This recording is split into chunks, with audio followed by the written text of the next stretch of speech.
That's when the new day starts on the West Coast. And I was just on the West Coast for like 4 days. So I'm still on that time zone. You know what I'm saying? Anyway, welcome. We are day 2 of 30. Couple of things we're going to just talk about. There's nothing like, I mean, there's obviously big topics going on, but I'm going to save it for the daytime stream because we're going to do a daytime like 5-6 hour stream. We'll save it for that. Right now, I'm probably going to give y'all about 2.5 hours, react to a bunch of shit. So it's more like a reaction stream more than, me with leading with topics and shit like that. You know what I'm saying? But we'll try to get to it. Whatever it turns into, it turns into. Okay. We're on King Academics. We're on the Academy. And fuck it. Let's get on Facebook. Who cares? All right. I bet. So, we should probably, we don't have too much time to waste because I'm definitely super late. So I'm going to get into things really quickly. I do want you guys, I'm going to look towards the chat. Whatever you want me to react to, right? And matter of fact, you know what I'll also probably do? I'm going to load up Twitter. And I don't know if you guys actually use the chat nigga Academy, not page, the community. I'll go in here to try to react to some of the shit as well. So please, if you guys do have anything, I'll go in here and try to figure it out as well. Let me see. How do I even work this thing? How do I work it? Pause. Okay. I'll figure it out. Okay. First and foremost, I want to say congratulations to Playboi Carti. Playboi Carti, indeed, his first week sales of music came to a conclusion, and it has been reported that he has sold 298,000 records first week. It says Playboi Carti, and obviously I tweeted this myself, sells 298,000 first week. It will debut #1 on Billboard. Congratulations to him. Now, he obviously retweeted me, and he said 320. Now, a lot of people believe that his number that he's going with is 320, which is kind of, I don't know why he tweeted this, I'm going to be honest with you. Some people believe that it's because they feel he's in competition with Uzi or trying to outdo what Uzi did with EA, but he already outdid what Uzi did with EA with music. Uzi did 288. However, some people have told me like, no, maybe he's thinking that EA did 311, because back in the day when EA came out, Hits Daily Double, which is another important outlet, had said it was going to do 311, so he wanted to beat it, so he's saying he did 320. I don't know what it is. With all due respect to Carti, and Carti is my man's, So, of course, I retweeted him, but he sold 298. That's the official number. Now, that number comes from Billboard, and that's what they're printing. That's what they're going with. It derives from Illuminate that used to be SoundScan, Nielsen. They come up with the numbers. Billboard publishes usually every Sunday, unless there's a delay. Every Sunday at 8 o'clock, they'll publish an article saying their top 10 albums, okay? The Billboard Hot 100 comes out at noon. These are East Coast times. I'm telling you, I've covered the charts for forever, right? You know what I mean? So, like, I know these things. So, yeah, the official number, this is not via me. This is not via an outlet that's, like, guesstimating or on pace to sell. It's already written and via the Billboard.com website, as you can see. It says Playboi Carti captures his second #1 on the Billboard 200 albums chart as his latest solo project, Music. Debuts atop of the tally dated March 29th.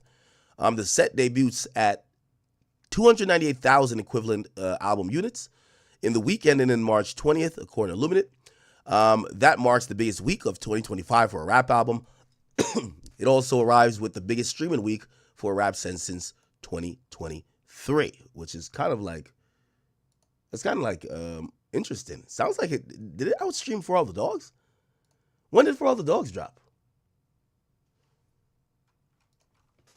It outstreamed GNX, clearly, right? GNX first week streams. Actually, I got a list for it.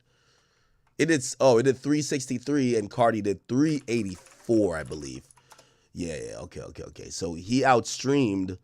By the way, really impressive. Like, I'm pretty sure I would hope Carti don't give a damn about not doing 320 versus doing actually 298. And respectfully, you know what I would say to Carti if he did feel a way about him not doing over 300 because he was 2,000 short? I would literally tell him, don't drop your album 8 hours late.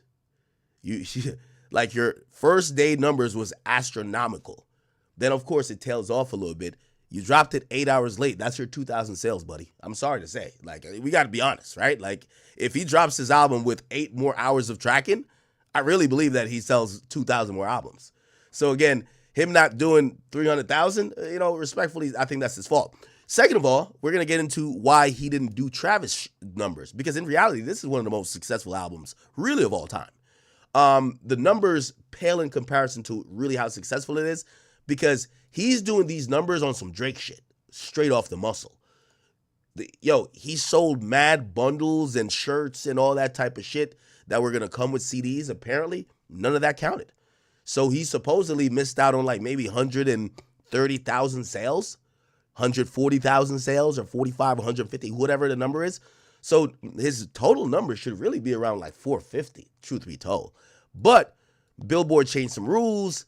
Him and his people clearly didn't do something right. They didn't count none of his bundles, which is kind of crazy. Imagine not dropping an album for 5 years and you have a pre-order link where people could just order, and you're saying, damn, niggas is just racking. Has it been 5 years? Yeah. And people are racking up the pre-order link and you're like, all right, cool. At least these are guaranteed sales. And then the sales don't count. So we'll tell you some of the new Billboard rules that kind of affected him, but it's much more convoluted. But we got to give a lot of credit to this number. This was completely off the muscle of streaming and people demanding his music. Cool. So, unfortunately, love Carti, but it wasn't 320. And tomorrow we'll see he'll be number one, but Billboard is only certifying 298,000. According to the list that we have here, the biggest opening weeks for streams for a rap album in U.S. history actually goes like this. So Scorpion is still king. Certified Lover Boy really came close to Scorpion. I always tell y'all, you sell your next album off your last album. Scorpion to me was a bona fide classic. Also, Scorpion came after Views, or really actually after Views, but we all know More Life was smudged in the middle and also came after the battle with Pusha T, but also we remember that there's God's Plan. There's like 5 mega hits on this fucking album. So Scorpion was a double album. Went crazy. Certified Lover Boy. That was at 743. It's kind of crazy. Drake's the only one who's done over 500,000 streams first week. For All the Dogs, which was his last solo project, 514. Her Lost Wit with Savage, 513.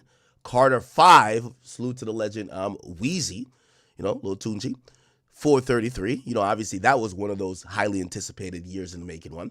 Legends Never Die. I believe that's Juice WRLD, right? That's Juice WRLD, right? Let me just confirm. Legends Never Die. Yeah, that's Juice WRLD's album, his posthumous album. I think that was right after he passed away. Yeah, this was in 2020. Okay. And Eternal Take. Oh, wow. Eternal Take actually did 400 M in streaming. When did Eternal Take drop? I feel like that was a couple years ago. Was that 2022? Eternal Take. What year did that drop? Could be tripping. No, it was 2020 actually. Because I remember I wasn't even in this house yet. Yeah, it was 2020. So damn. Here's the thing with streaming. As time goes on, there's more people that becomes into streaming. Like more people are subscribing to streaming. They're watching stuff. They're all just streaming shit. There's more people on the planet. These numbers should get broken eventually. Like all these numbers are going to eventually get broken. And if they don't get broken, it might just be because it was a really phenomenal album, a really unique time. And it clearly shows Eternal Take it happened during a really phenomenal time, because that shit did 400 mil and shit, we ain't seen nothing. It has good company. Right below that, we got More Life. Then we have Music, which obviously is Playboi Carti's new album, and that even outstreamed Kendrick Lamar's GNX. I was actually a little bit surprised by that, because, we got the hip-hop savior. I would imagine, well, GNX, it was highly anticipated. What did Miss Him Around, the big step? Okay, that's right here, 343. We get Donda, which is here, and Astroworld, which is here. As some people try to compare Music to Astroworld, well, if we do the comparison, Music is more streamed. And I think we could make an argument that it was more anticipated, right?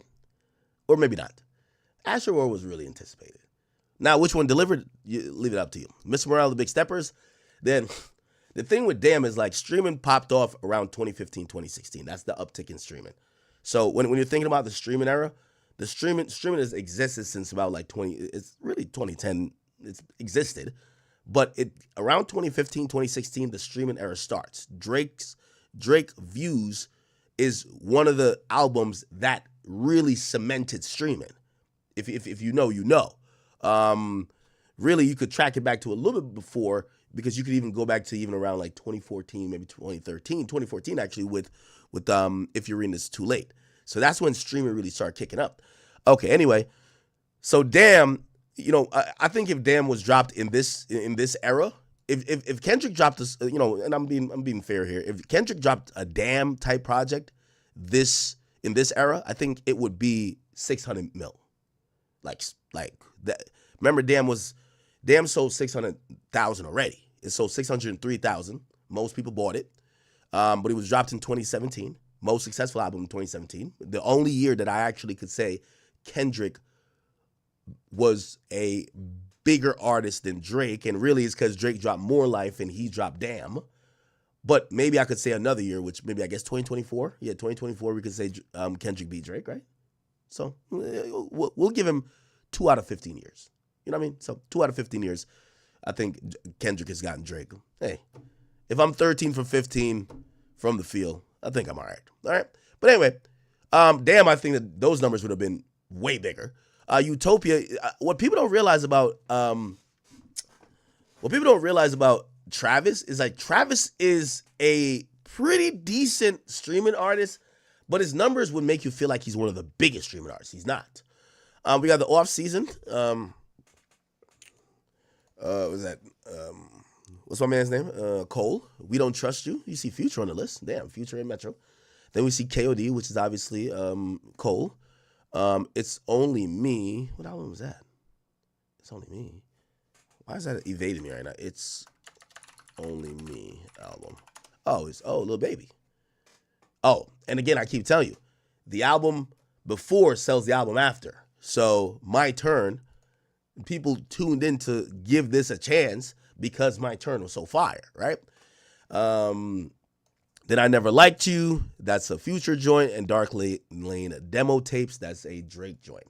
Okay, so that's pretty much the biggest first week of all time. Now, if we're thinking about the Carti release, one of the things, and by the way, let me just tap in with the chat, make sure everybody cool in here. Everybody cool? If you're watching this later on YouTube as a VOD, I'll check in later on the comment section. You know what I mean? Just comment wherever you at in the timestamp. Let me see what y'all talking about in the chat though. Okay, so I'm gonna tell y'all the new Billboard rules, and we're gonna kind of go over it. So Billboard is tired of the finessing. Now, here's the thing. Ever since the music business has existed, finessing has existed. Why does it happen? Right? Now, the labels spend money to make money. Now, if, the idea of buying records, which is like one of the earliest finesses where people would buy records, like, what's the point of buying the product that you're going to get the proceeds from? If you're producing the product for $10, why would you buy it yourself rather than having people buy it? Well, it's all about perception, right? So labels have always realized that altering perceptions, especially as we get into this digital era where people care about numbers, the more you alter the numbers, the more you could control the minds and control the sheep, because the majority of people don't think for themselves. They don't actually select music. Even, this idea that streaming was supposed to be music on demand, where you selected the song. Quickly, within the first year or two, you had streaming platforms realize that the majority of their listeners didn't want to select music for themselves. They would gravitate towards a Rap Caviar or somebody's playlist. They like for other people to curate a list. So essentially, what the labels realize is that people could be easily mind fucked. They could be easily, they're sheep. You just got to kind of shovel them on. And with that being said, the labels have realized one quick tactic. If you make them believe it's hot, it is hot, right? So how do you do that? Well, obviously in the earlier eras, I said you just buy a record. So like say you want to say, I don't know, and I'm not saying this artist did this, but let's say Lloyd Banks. We want to say Lloyd Banks sold 700,000 first week. We bought 250,000 of those joints to make him look even more successful. Then people feel the element of FOMO. Now they're listening to him more. whatever. It builds and builds and builds, right? How does it work in a streaming era? Well, it works in a streaming era now where it's complete manipulation. Like there's 15 different ways. So you got bots, and I've always said I think all artists use bots to some extent, but then you have some people that go overboard with the bots. So you use bots to inflate streams or to make something look like it's jumping off the page, when in reality it's kind of just performing mid. Secondly, what do? Well, first week sales. Hey, listen, I've had so many conversations with these labels where I'm sitting in these, meetings and, like I've gotten offered money. Here's $5,000, here's $10,000. Please don't tweet out our artist sales. Why? Homie's flopping. When I tweeted out that he flops, it's a stamp. It's over. Because I'm about to come on stream and we about to gas it up. It's over. That nigga need, and here's the problem with that. When I then report the flop, it kills their whole marketing budget. So say they spend $500,000 marketing that artist to that point. When I then report the first week flop, the album significantly tanks, and then all that $500,000 they spent on marketing is out the window, because now the artist is even lower than he was when you start building them up, because a rollout you gradually build. So now they got to spend now $800,000 to go get him back hot, even remotely. So it's all about like that type of perception. So first week numbers, it matters a lot for these labels. Trust me, I promise you. Okay. And by the way, each and every time, I definitely didn't take money to not report sales. Now I'll be honest with you, there has been an artist that I'm cool with that he dropped and his numbers was abysmal, and I did him the favor and did a report. But that was my man's. I'm gonna keep it a bean. That was my man's. But for just straight the money, I always gotta, I have a unique relationship with labels. If they ever think they could just buy you, you don't matter no more. So I can't take the money. But for my mans, whatever. Anyway, and that's just me being honest. But so yeah, first week sales. Okay, so now how do you affect first week sales, right? So obviously you could inflate bots and streams and stuff like that. I think these days Spotify is pretty good. Sometimes they get caught lacking, but most of the streaming services, I hear Apple is really tough to manipulate. They do a lot of real data in real time. It's really hard to manipulate like that. Spotify's a little bit easier, but they do a good job of trying to catch stuff. Bots aren't going to get you those big sales numbers. What's really going to get you those big sales numbers is playing the game according to not streaming, but what Luminate and Billboard allow. Now, again, remember I said Carti did 298, not 320, not 500, 298. Billboard is the one that certifies sales. It's their list. The industry has worked and operated off of Billboard's chart listing for singles and albums for as long as the music industry existed. Where Billboard gets their data from, historically, is from Nielsen. Nielsen, if you don't know what that is, that's a reporting data firm that usually captures data from linear TV. So they used to report, oh, ABC did this, Fox News did this, but they also did it for they did it for radio stations, partially because there's another service that did it for. They did it for everything, including they offered a data set to labels. So at first labels were paying, I hear like most labels were paying like $250,000 to get access to the service. And this is before the internet. Like now you can just go to your YouTube analytics and tells you, yo, most niggas will listen to you in Chicago.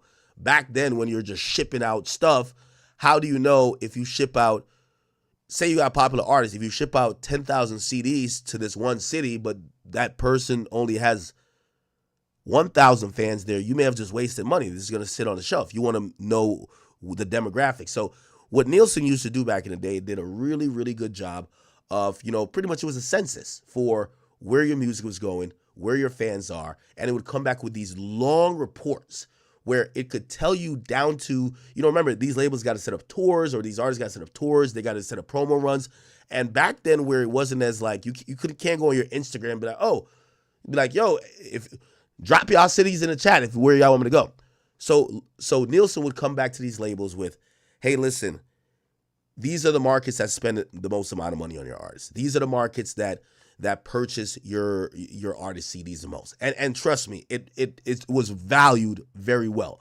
Now, Billboard took that and said, we're going to unite all of this, and we're going to create the official chart. All the labels start subscribing to that, and also Billboard they have separate leverages that they use with the labels. Anyway, I know I'm speaking a lot, but this is a late night stream, chat. Just get educated. It's all good. Okay, cool. Eventually, Nielsen kind of like not really folds, but they turn into what's called Luminate. It's like a company that kind of gets that, and they got another data reporting company as well. And Luminate does exactly what Nielsen's doing, so they just report what is the buying trends, streaming trends, and they really do it down to a microdecimal to let people know where shit is coming from. They could literally, like, they almost give data to the labels to say, yo, on this block, they're streaming your song 300 times a week. Like, that's how much they are in tune with the data and how well the data is. So, again, they've done a great job now kind of switching to streaming. They provide Billboard all the information. Billboard makes their charts. And what Billboard realizes is that niggas have figured out how to game the charts every single time. They've always gamed the charts. Buying albums, gaming the charts. Botting, gaming the charts. Bundles, which, by the way, bundles is meant to be a good thing. When the industry was at a time where it was being flipped, because let me tell you this, the music industry and the film industry went to two of the same thing at the same time, which is piracy. The music industry was in free fall. They didn't figure it out. The film industry figured it out, right? Like the mega.coms and all these people, they locked niggas up that was just pirated movies like out there. They locked them niggas up, shut down websites, and it was just not as easy to just get access to films. And they really made it a thing where it's like, you're not going to kill the whole industry by leaking movies. Also, here's the thing. With the film industry, mostly when it comes to watching films, is the experience. So it's a date night. You know what I mean? Even if you don't care that much about the movie, you want to get with your girl and you want to go buy popcorn and go, you know what I mean, go watch a movie. It's like a thing to do. The thing with music, it got devalued. It became MP3s that you could just copy indefinitely. It wasn't a one of one. It was it was just something that was so replicated, it became devalued to the point that the consumer could not figure out why they would need to pay for the product anymore, even if they like the artist, right? Everything goes in shambles. Streaming kind of comes in. They start leveraging with streaming because streaming becomes convenience. Who wants to keep burning CDs and using Kazaa and Napster or whatever, where we'll just give you an access where you can play the songs all the time. And do you want to have a hard drive filled with downloaded songs, right? Like, you know what I mean? If you ever were in the era where people were downloading songs, sometimes you'll get weird versions. You'll download a song, it's like a different song. A DJ tag is on it. Like, it's not the best version. You have a version of a song, but it's not the CDQ version. So streaming helped with all that. Yo, stop all that shit. You pay one fee. They made it kind of easy. They followed the Netflix model. $9. You get all the music in the world. Okay? It worked. Anyway, back to the manipulation. So, as I said with streaming, yeah, the streaming was helping, but Billboard realized that consumption is not that people weren't listening to music. It's just that it was hard to calculate how they were listening to music because most people were listening to it for free. So what they did was they were trying to create these unique ways that artists could still show that their music was being consumed, because that's what it is. They're counting consumption. So they allowed bundles. Okay. So if you could find a way to get fans to buy your music, we'll count that towards your sales. Now, of course, it had good intent, but of course, people started selling V-Lone t-shirts. People started selling fanny packs, keychains, anything but music. Yo, here's my exclusive drop of Supreme. Well, how many people really wanted the music versus Supreme? So those things start happening. And then what happened is that every single time when a finesse starts, you get Billboard have to change the rules. Like, for example, the very first iteration of bundles, you could have them buy some item and literally don't even ship the item till a year later. So you were just having them buy yo, we're going to get you some exclusive V-Loan t-shirts and have no release or no shipping date. But why would that count for the first week sales? So Billboard went in and said, nah, we're not doing that. Okay. What they did was they changed the rule to say, if you're going to sell an item, you better ship the item in the same week. Same with vinyls. If you're going to sell, if this is going to count for the week, it has to be shipped in that week. Now, that was, and I'm bringing it back to Playboi Carti. Playboi Carti was supposedly selling CDs and also some shirts mixed with CDs. So those are supposed to count as his bundles. And remember, there's a lot of other rules, but I'm just giving you the main rule. You got to ship it within that week. Okay. If you looked on Playboi Carti's website, they all advertise Playboi Carti store. That's why people kind of knew the album was coming. Everything was basically saying, yo, these are going to ship by, they're going to ship, like, I don't know if you can see it. Well, it was basically saying, yo, these are going to ship around the time of March 14th. That's why people knew that, he either had to release the album then or give people something, give their money back or something.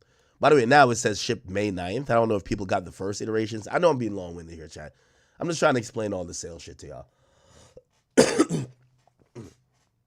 It's a late night stream, so, whatever. Cool. So, yeah. The point is this. They changed the rules, and there's a few people who have been the biggest finessers of this. The biggest one is Travis Scott. Billboard, and this gets really deep, people. Like, honestly, Travis Scott works with some of the people that are they pull the strings in the music industry. And this is why Nicki got into it with Travis and whatever. There's a lot of people who are like kind of juggling, trying to keep his finesse going, and some people that want to stop his finesse. So they're always lobbying. And by the way, when these things happen, just to be very like fair and like how deep this goes, I'll give you a story. You want me to give you a story? Tell me if you want a story. Just say story time. We'll act like we're a thought on TikTok.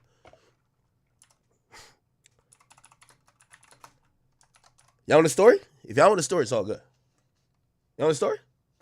Give it out. I'm gonna tell you the truth. I'm putting y'all up on game. You know what I mean? But this is where, for the cerebral thinkers that love arguing with their friends, I'm gonna give you all the information. I'm gonna arm you with all the industry shit. You're gonna be good. Okay? Okay. Cool. Okay. Let's rewind. Dummy Boy 6ix9ine. Okay. Dummy Boy 6ix9ine.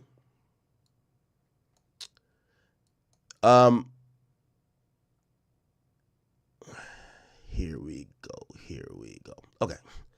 So 6ix9ine got indicted by the feds. He was on Capitol at first. Capitol says, fuck no, we're not dropping an album with a nigga who got indicted. We don't want to get our label raided by the feds, who are probably thinking we're hiding files or audio files or embezzling or, laundering money that could be dealing with some criminal gang organization. We're not dropping that shit right now. 6ix9ine wanted the album out. His label wanted the album out, which is 10K Records. They got approval that they could drop the project, but not through Capitol. What they did, they went through a independent music group called Create. Okay, so they dropped this project November 27th, 2018. And when they did drop the project, it went number 2. Astral World went number 1. Okay, now Astro World, to be very fair, that was in its first week, but what happened, it's very political when you get to the charts. These labels really vie to get the number 1, because it's all about market share. Like, in any big business is market share, right? Like, these days, I could tell you right now, like, I'll get to it later. Taylor Swift is powering up like Thanos right now. Because Republic, that's a whole nother thing. I feel like I'm just telling you so much. So when it comes to UMG, there's 2 big labels. I've said this before. You got Interscope, and then you got Republic. Republic got Taylor Swift, Drake, Post Malone, Weeknd, them niggas. And then when it comes to Interscope, you get Kendrick, you get Billie Eilish, you get Lady Gaga, this and that. Recently, in the last, I ain't gonna lie to you, shit, the last 6 months, Interscope been beating Republic's ass. You get what I'm saying? Yes, Drake did drop, but like, we're not getting all the heavyweights that are dropping on Republic. We're getting them on Interscope. So what usually happens when that happens? They're all fighting for market share. Like, even the executives are fighting for bigger jobs, bigger bonuses, all that shit happening, right? So it becomes really political about who's number one this week or who has the most of their labels, you know, albums in the top 10, who has the market share, as I said. Now, that happens in every place in the industry. Like, for example, when it comes to number ones, like these labels, when they want to get on their quarterly reports, they all, you know, these are public labels at this point. They want to be like, listen, we've had, I don't know, 4 consecutive weeks, or no, we had 17 consecutive weeks with the number one album. So sometimes when y'all see like, why is Astroworld trying, like, why is the label going dumb hard to get Astroworld at its probably 18th week to beat an album on its first week? It's all about market share. They don't give a fuck that is, you know, whatever. So anyway, Travis beat 6ix9ine. Really, Travis did a finesse, like he always does. And again, I'm not blaming Travis. I'm blaming his label. Like, they've done this finesse many times. This is how political it gets. 6ix9ine's label is 10K, owned by Lucian Grange's son, Elliot Grange, who now is over by Atlantic. He runs Atlantic, 300, all that YSL shit. He runs everything, okay? So his daddy runs UMG. He runs pretty much half of Warner. So really, the Granges really run everything. But he started out with 2 artists, mainly, Trippie, 6ix9ine. This is him early, 2018. Travis is on Epic. Epic is a big label. Epic is under Sony, okay? So I mentioned all 3 labels. If this is the first time you're hearing some of this stuff, I hope you keep up. Anyway,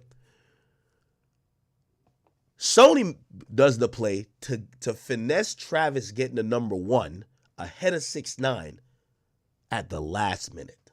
Okay?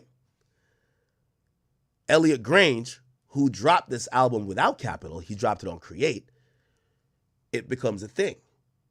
They essentially, and I've seen it, they start sending letters back and forth to emails back and forth to Billboard, damn near almost like, yo, this shit is not necessarily court, but like, we're going to escalate this fight. You're not giving Travis Scott the number one. Travis's label saying, fuck no, you're not giving 6ix9ine this number one.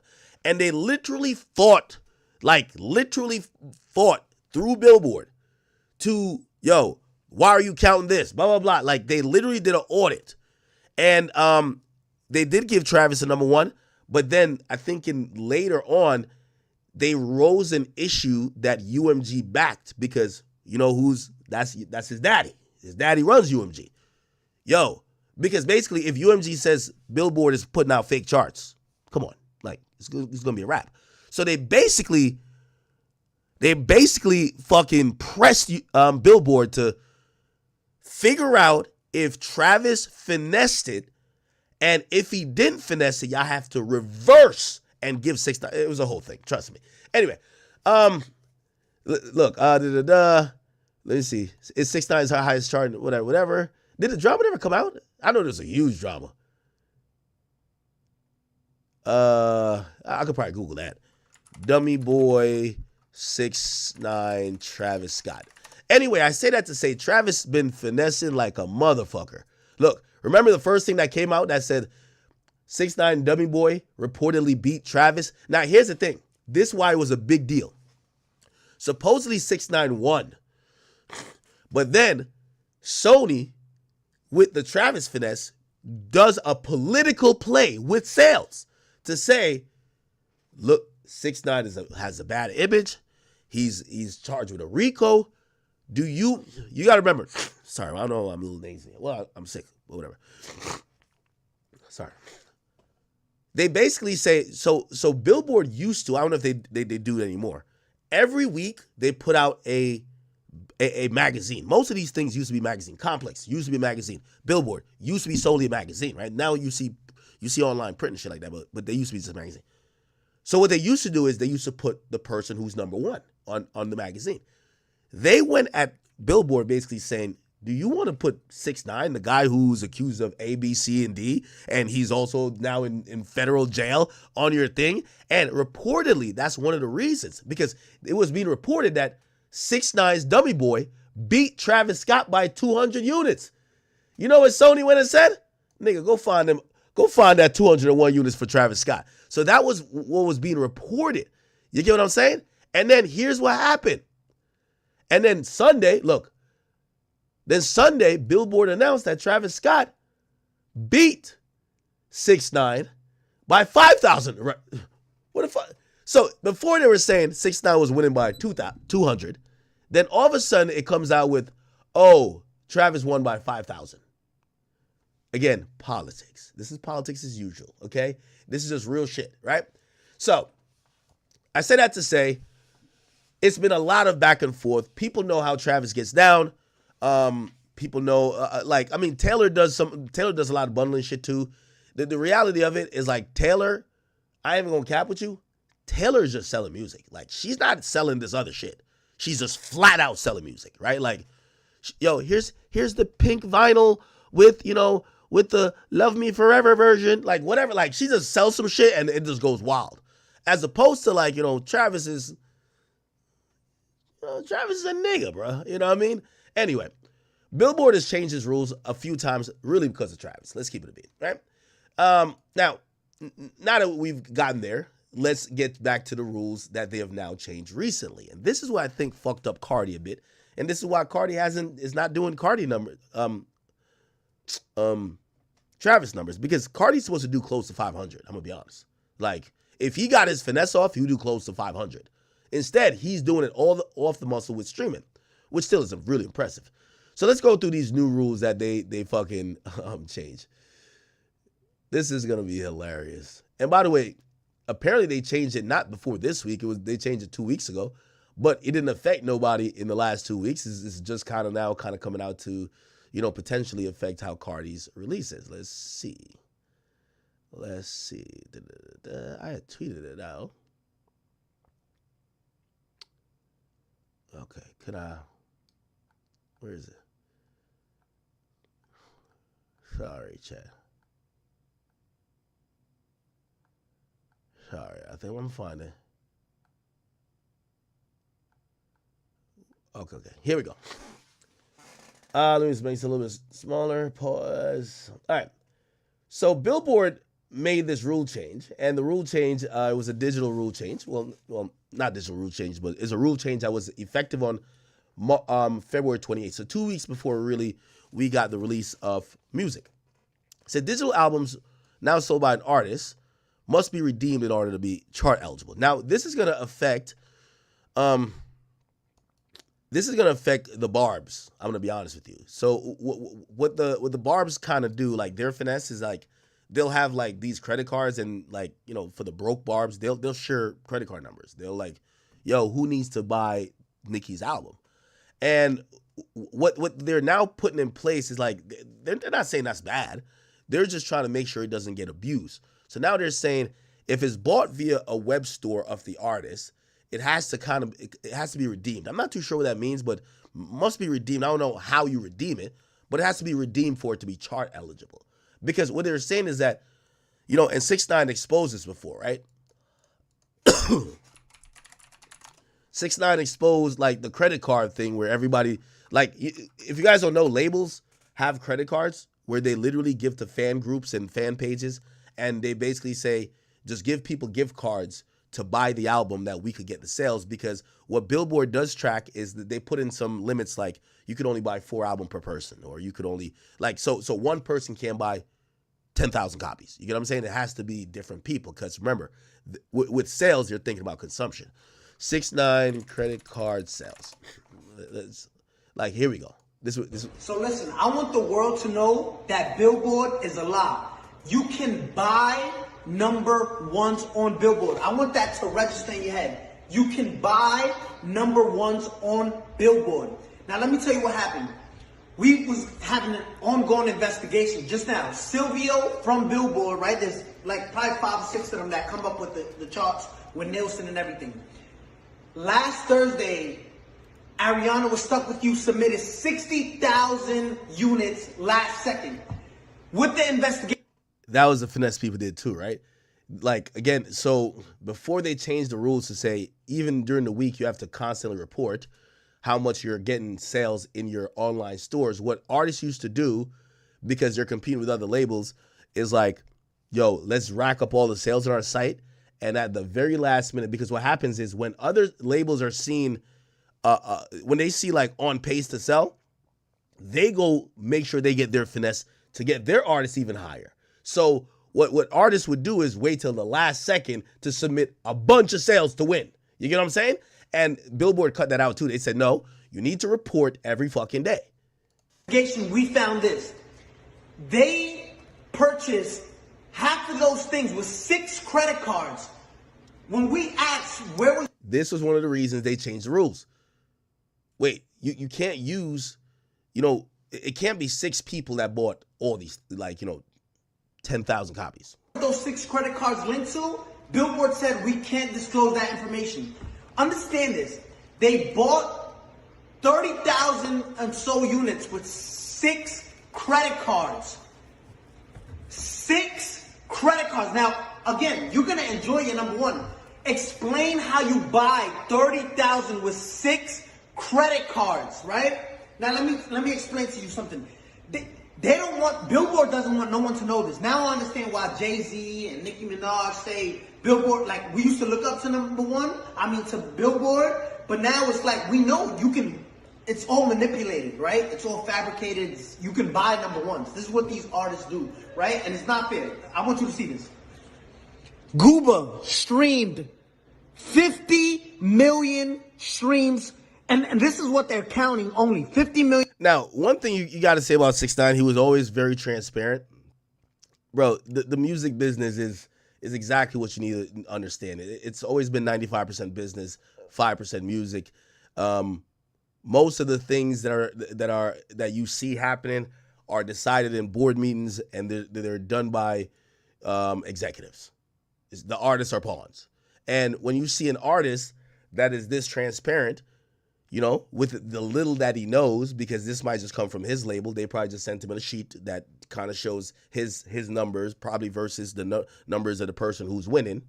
Yeah. Million streams, right? They only counted, look what Billboard counts. They only counted 31 million. Billboard illegally disqualified 20 million streams so it can drop down, and the people who bought the number one, which was... Now, I don't know if that's also true. What people also have to realize, Billboard is calculating for the U.S. So a lot of times, if, 6ix9ine has a huge international following, if you stream 6ix9ine's song or you stream Drake's song or Carti's song in the UK, nobody cares. At least in the charts that we post, right? There's a Billboard UK charts, right? But, let me see if I could even go to the Billboard UK site. Billboard UK charts. Nobody's reporting from this shit. Come on, bro. No disrespect. What the fuck? What song is this? You know what I'm saying? Okay, Anxiety's up there by Doechii, but come on, what the fuck? What you could definitely tell, they're not listening to no K-Dot in no motherfucking, yeah, is Kendrick on it? Yeah, Kendrick is not even, no Kia is on there. So this is the UK charts, right? It's not like us on this bitch. I don't see it. I don't see that bit. See? So it's like a whole different world. But really, nobody gives a fuck about what they listen to over there. No disrespect. It's just they work off our charts. So the U.S. is still the biggest market, right? Stuck With You can go to number one. Look at this. 31 million, which places us at 38 points. When in 5th place, you were stuck at 32 points. 6 credit cards buys you 36 credit. Nah, 6ix9ine was tight. This nigga was tight as a motherfucker, bro. This nigga was so upset, bro. He was so okay. All right, so again, you can watch that full video if you want to see the full expose. But it was exposed at that time. They've changed rules multiple times, and there's always new finesses when they change rules. Like right now, they just changed the rules. Travis is cooking up to go beat the rules again. Travis always beats the rules. Digital artist sold has to be redeemed. Okay. In addition, verification used in CAPTCHA is required to prevent bots. So what they have is these days they have purchasing bots. So bots that you could essentially put the credit cards in, and what happens, because now you got to submit the data to Billboard, it looks weird if all the sales came within 2 hours from the same place. So what they do is they have these bot farms that all use VPNs, and they could make the purchases at random times to look like it's from random places and to look like it's from random people. So that's a way that you could purchase in mass, let's say 20,000 albums. Do you get what I'm saying? So now they're saying on these artists' websites, because a lot of artists use their own websites, you have to have captcha. Let's go to Carti's. By the way, I'm not accusing Carti of anything. I'm just using his website as a PlayboyCarti.com. I'm gonna just use his website as a example. Now, does he have captcha? Let's see. So let me just add his fucking album to a cart. Okay, cool. Let's just try to buy it, right? So now we go here. Wait, I understand. Hold on. Now we go here. Subtotal. Let's check out. So now we're checking out, right? Cool. So we're checking out. Okay. All right. Now I probably got to fill out a little bit more here, but before we actually process this purchase, it should give us what's called a captcha, which means, hey, we want to confirm you're human. And via the new rules, if this doesn't include it, any sales from here will not count. So I'm pretty sure they're going to update this website if they haven't already. I'm pretty sure when you go to continue the shipping, I think it's going to happen. Like, you want to create some bullshit? Let's see. Email, I love jordancarter.com at gmail.com. Okay, cool. All right. First name, Jordan Carter. Address, 911 White House Way. I'm just making this shit up. Okay, this shit's just like doxing me and shit. All right. Okay, phone number 555. Okay, cool. All right. Enter a valid number. Jesus Christ. 215-889. Okay. Bruh. Man, Jesus Christ. I'm just trying to make up some bullshit. Continue the shipping. Oh my God.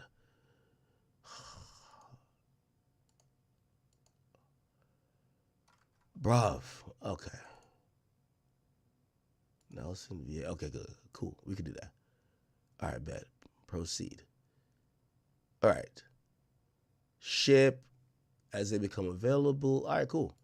Now, go to payment. It should have a captcha. If we don't see a captcha, this is going to be in violation. Now, I'm not buying this shit, clearly. The billing address, we don't see a captcha. If we say, yeah. So currently, maybe the Playboi Carti website is not in compliance. So I'm just giving you the examples of why they're also, again, Billboard is on it because they want to make sure niggas ain't making up bullshit. You get what I'm saying? Okay, so that's one of the things.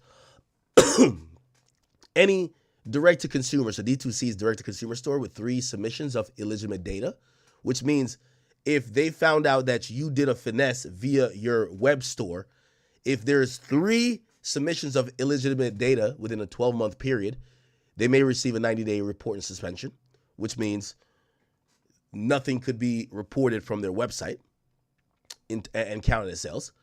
Then this one's going to be effective April 4th. The minimum price for all direct-to-consumer exclusive digital albums got to be $7.99. I believe previously was $5.99. Okay, minimum price of albums increasing at all retailers, $7.99 for CDs, $7.99 for cassettes, $15.99 for vinyls, okay? And then it says only 4 digital or D2C versions will be allowed for the life of the album, including deluxe versions. Oh, wow. You know who this is gonna fuck with? This is gonna fuck with Taylor a bit. Because if you ever go to Taylor, let's go to Taylor website. Taylor Swift store.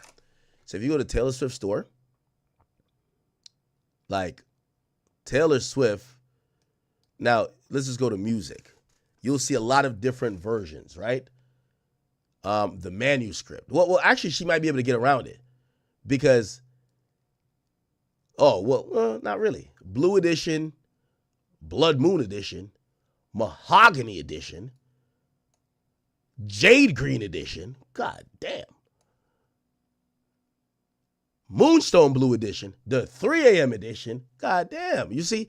So again, there's probably a finesse around that to just count it as something else. You know what I mean? To just be like, not call it a deluxe, but to call it like some other shit. But at least Billboard's trying to stop it. It's saying only 4 digital to direct-to-consumer exclusive versions will be allowed for it. Now, here's what they're going to do. It can't be exclusive for direct-to-consumer. So what they're going to do as a finesse is just put up multiple versions on DSPs. So that's not exclusive to direct-to-consumer.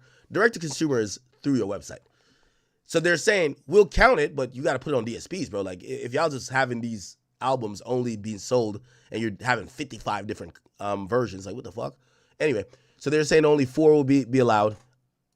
Taylor Swift is so popular and so powerful, she's going to stop this bullshit. Or she's going to have her finesse. Trust. This rule is an anti-Taylor Swift rule. Okay? And Taylor ain't going for that. Trust me. Digital direct-to-consumer exclusive versions cannot be put up for sale during the middle of the first week. So, you know, sometimes, especially in hip-hop, they'll see their artists about to flop. They'll be like, yo, copy from here. They just make a store. Nah. So it has to be available for pre-order or held to a later release, later week release. So if there's no pre-order, you can't just pop up a store. Okay? And again, what they're doing is trying to make sure these guys who are finessing via their own websites. Because again, let's go to Travis's store. Travis Scott's store. All these motherfuckers is doing is just hitting the biggest finesse. Right? Like, you go here, you go to shop. Okay, he actually shut down his store for a bit. Okay, good. All right. So you could tell. You know what this means? Currently cooking up the next finesse. That's what I'm talking about. Right? All right. Then physical direct-to-consumer shipments, which fall outside established sales trend, which that's going to be important. What does that mean? Will require reporting to store to provide enhanced and tracking status, along with other info like geolocation data and if a VPN was used to make the purchase. Just like what I said, right? Chat, basically, yo, you're going to have to report, like, you can't turn in 60,000 direct-to-consumer sales at the last minute. When were they bought? Where were they bought at? What's the IP address? Give us some details if these are actual humans buying this shit, okay? And if you're going to ship them, because what will happen is they'll buy this shit, and since they technically have to ship them, they just ship them to a warehouse. You get what I'm saying? And later, those same CDs get, like, put in the few places that carry CDs anymore. You get what I'm saying? Or they get, like, packaged and they get, like, you know, put with the artists and tours and all promotional shit. It's all a finesse, my nigga. This shit's like the biggest finesse in the world, right? Now, a lot of people do believe that this is a pro-Drake thing, which it clearly is, because all of these Drake don't do, right? Like, you know, I think, you know, even me as a fan, I've said Drake, he should do it. If everybody's finessing or if everybody in baseball is taking steroids, like, fuck, was you gonna break your back trying to hit a home run? This nigga looked like he got a muscles that the ball might disintegrate in the dust. You might as well just take some steroids too. None of these really affect like someone like Drake. It's gonna affect Travis. It's gonna affect Taylor. It's gonna affect a few people who are usually very heavy and dependent on these bundles and direct-to-consumer sales. Barb somewhat,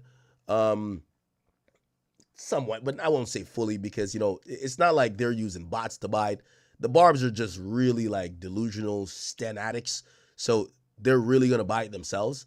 It's just that they're broke, so they use the same credit cards. So, you know what I mean? Or they're sending gift cards that people could buy the albums, but that shouldn't be wrong. You know what I mean? Anyway, that's my little spiel. I'm done with sales. That took a long time, huh? Wow. Fuck. All right.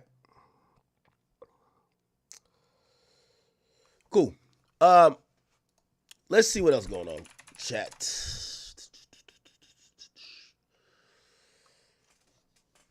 what did I want to, I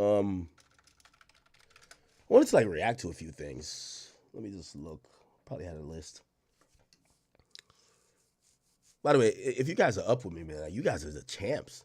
I know it's Monday. Some of y'all got to get to work. It's like, yo, damn, accurate. Like, bro, you trying to get us fired. Just go to sleep. It's cool. Like, you're going to catch this on the VOD. It's all good. You know what I mean? We're just doing this to make sure we bang out day 2. For my people on my West Coast, thank you guys for hanging in there with me. And if you're in the UK, I know I said y'all don't count when it comes to like the music charts, but chill. Y'all do count when it comes to watching my stream. I appreciate y'all. Okay, cool. All right, let's get on some federal shit. So we're back on the LA Fed sweep, and essentially, you know, this shit's still happening. People are anticipating what's going to be called a superseding indictment that's going to appear shortly. That's going to detail maybe even more crimes or more significant charges for the likes of Brick Baby, Loose Cannon, and of course the guy who they place at the top, Big U. Again, I've said this. I hope, you know, in the interest of me, and people usually accuse me of not doing this, but I don't want black men to be like literally signing themselves up for jail with their own stupidity. I hope LA podcasting changes. I get it. Y'all are all gang affiliated for the most part, and y'all love being on there talking about DPs and all type of fuckery and all type of politics and what words offend y'all. But please keep that shit in the streets, okay? The kids that are watching you and the people that are watching you are entertained by your foolery and coonery, but they're even more amused by your indictment. And the reality of it is, you know, if you got a job, whether you get employed by No Jumper or whoever else, that little $100,000, actually, he's not paying y'all $100,000. You're gonna have to pay $150,000 for a RICO. That's a going price for a RICO these days with a good lawyer or a decent lawyer. So again, what are you doing it for? So I hope LA podcasting realizes that, listen, this gang culture, y'all have now became the sacrificial lamb of what people thought Chicago was. And I'm not saying this with trying to be on a soapbox, but I'm just saying, listen, it's one thing, you know, I hold no blame and no guilt towards Adam 22 or even of Vlad TV. Y'all are, the podcasters are creating their own podcasts. They're going on Clubhouses. They're dying to tell people what they've done, what gang they're in. They argue all day in a violent, threatening sense, throwing up all these sets, basically affirming that they're still active. They have done crimes, and they think because it might be a year or two removed, they're absolved. All while, this is how it works in a RICO. You may have stopped doing crime, but you're still claiming a gang, and other niggas in the gang are doing crimes, which means you're basically doing, hold up. Let's see.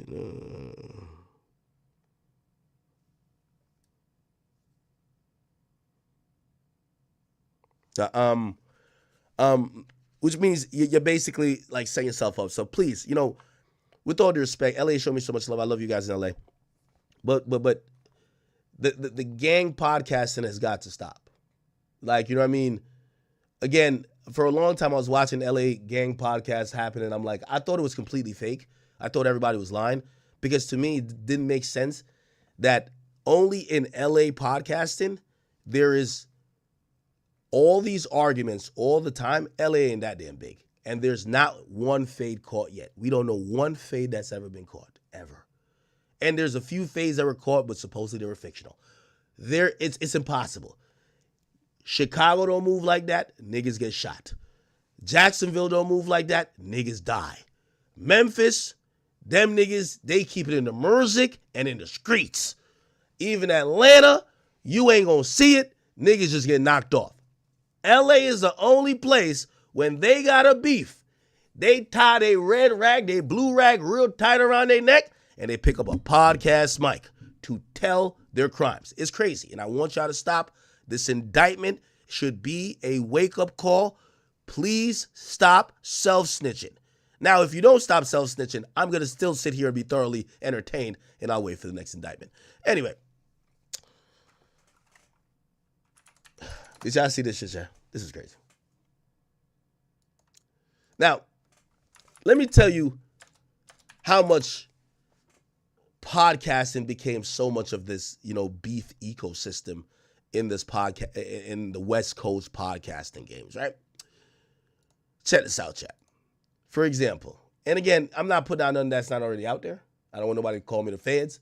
Again, my new thing, I keep telling y'all, I said to Meek Mill, y'all are the stupid niggas. Meek Mill said that it's the blogs and it's the people like academics that sending street dudes to jail. No, it's not, my guy. If you are a street nigga, why would you take up a job as a podcaster? If all you could provide insight on is street shit and crimes. We're going to have to be accountable. Meek Mill, we all know the only nigga that has recorded a negative IQ. He literally was saying that it's people like me that send people like him to jail, but the last time he got sent to jail over popping a wheelie, he posted the crime to Twitter himself. I had to show him the proof. The police, he did a wheelie. The police showed up. He was not there. He was not on the scene. The police, through their investigation, seen Meek Mill post a video at the same location that matched the same time, and then went and locked him up. He posted his own evidence for him to get locked up. He don't take accountability of posting it. He take accountability. No, he blames the blogs who reposted it. No.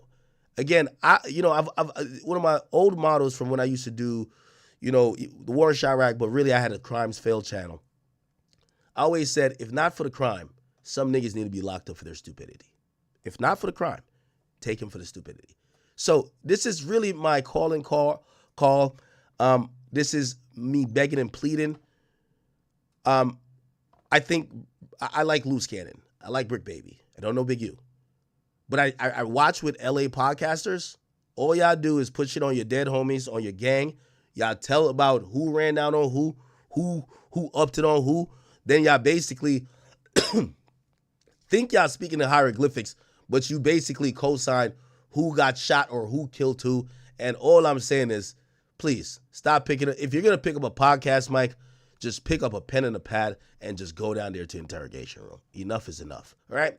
Now, again, when this podcast environment of the LA has gotten so bad that I thought this was utterly ridiculous. So apparently, this is Brick Baby over here on the right.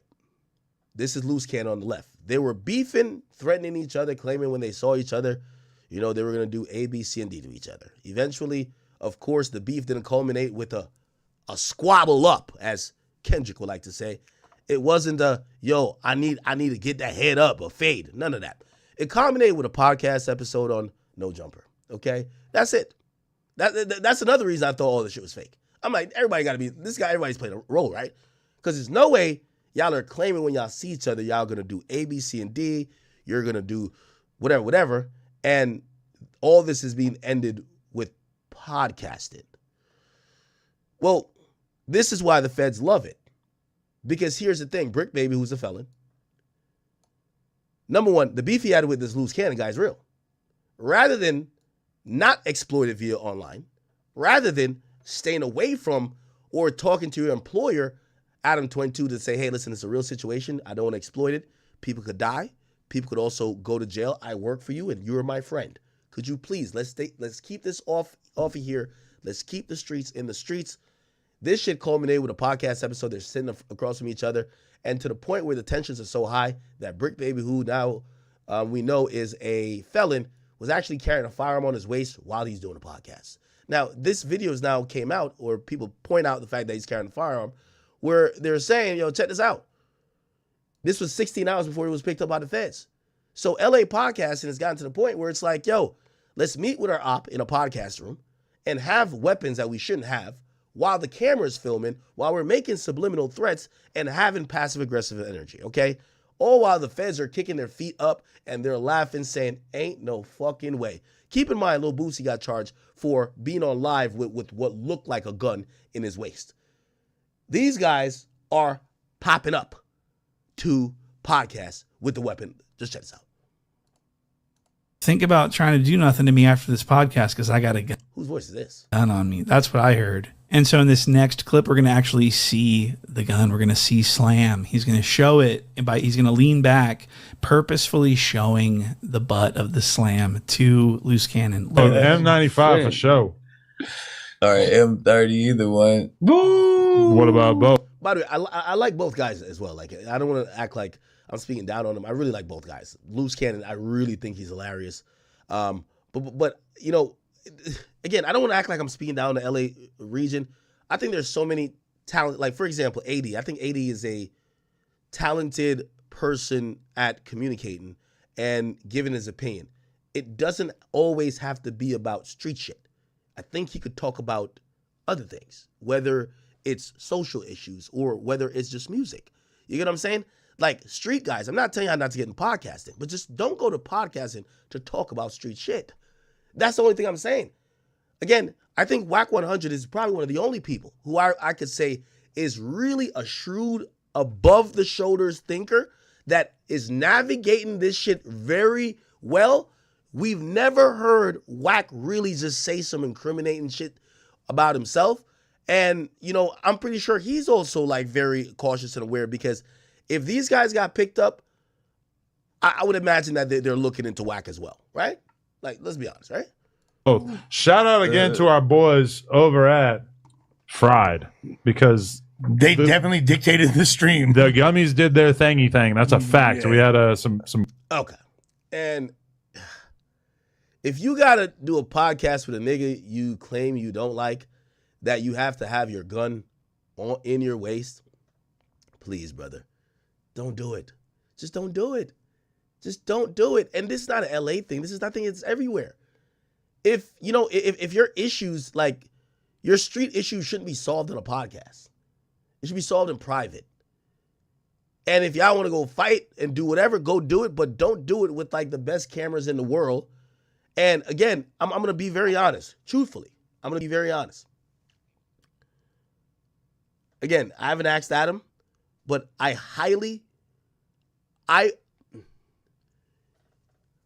was listening to Whack today. He was on Clubhouse and he was like, they were, you know, him and like, you know, he got like 1 million spies. And they were saying, why do you think, because they already had the indictment, why didn't they raid No Jumper? I have a theory about that. And this is for Adam, I would imagine. Again, I got nothing against Adam. Adam's my guy. If the feds don't subpoena surveillance footage from Adam's warehouse where he shoots No Jumper, where maybe they could add more charges like, wait, do we see Brick Baby having a gun in his hand? Do we see these gang members doing things that we could add to an indictment? Listen, the feds aren't stupid. A simple indictment subpoena could get that from No Jumper, or at least attempt to. If they don't do that, it leads me to what Whack said. Well, what the other person asked Whack, why didn't they, if both guys got locked up, why didn't they just raid No Jumper and lock him up? The next thing it leads, so here's the other part. If they don't subpoena no footage, security footage from Adams, from the No Jumper warehouse, it's only because the feds look at that as an asset. Remember I told you. Because you know why you don't lock up these two niggas there and kick the door down at No Jumper? Because you spooked the niggas at No Jumper. And if you're looking at No Jumper as the place where gang members come to tell on themselves, you don't want to spook No Jumper. No Jumper, again, I'm not saying No Jumper is working with the feds. Not saying that at all. But No Jumper becomes the place where the feds are saying, this is a safe haven for the gang members to confess. We're not going to spook them. They're going to stop. So I would believe the feds would probably weigh this and say, we're not going to raid No Jumper. We'll catch these niggas somewhere else. They might not even subpoena No Jumper. You know why? Because anything legal I would spook anybody. Oh, shit, what the fuck? Oh, they want the surveillance video of the last 30 days of what we've been doing in here? And that's a place that gang members frequently come in and out of? So I personally believe that the feds look at No Jumper as a bed and a haven for suspected criminals and gang members to confess. It's a hot boxed 4K camera, podcast, confessional room, and they're not going to fuck that up. Keep telling all yourselves, if you ask me. Could be wrong. I could be wrong. I could be wrong. Good, fun, good, clean fun. Are y'all noticing the patterns? Okay. Like, I believe that you're the no. Yeah. Okay, so not the best thing. Okay, so before the interview, he sent a warrant to break. Buster, why are you sitting there lying and trying to put it on Adam? So listen, let's check this out. So instead of you waiting across the street or waiting in a parking lot, you leave with people that said it's mandatory phase with me? You know how I come. Pause. Stop acting like that. Use a Buster. Use a Sweetie Pod. Sweetie! But you go 2 hours away on Cam Capone. The same day, me and Wack supposed to sit down with you and had an interview. And you just come up with this whole entire narrative. Oh, sweetheart, you can't change it. Use a mark. You didn't want to fight. You didn't want to sit across. Okay. All right. Now, I seen another thing too, and I'll react to this chat, nigga. Okay. So I seen it looks like Wack got into it real quick with Trap Lord Ross.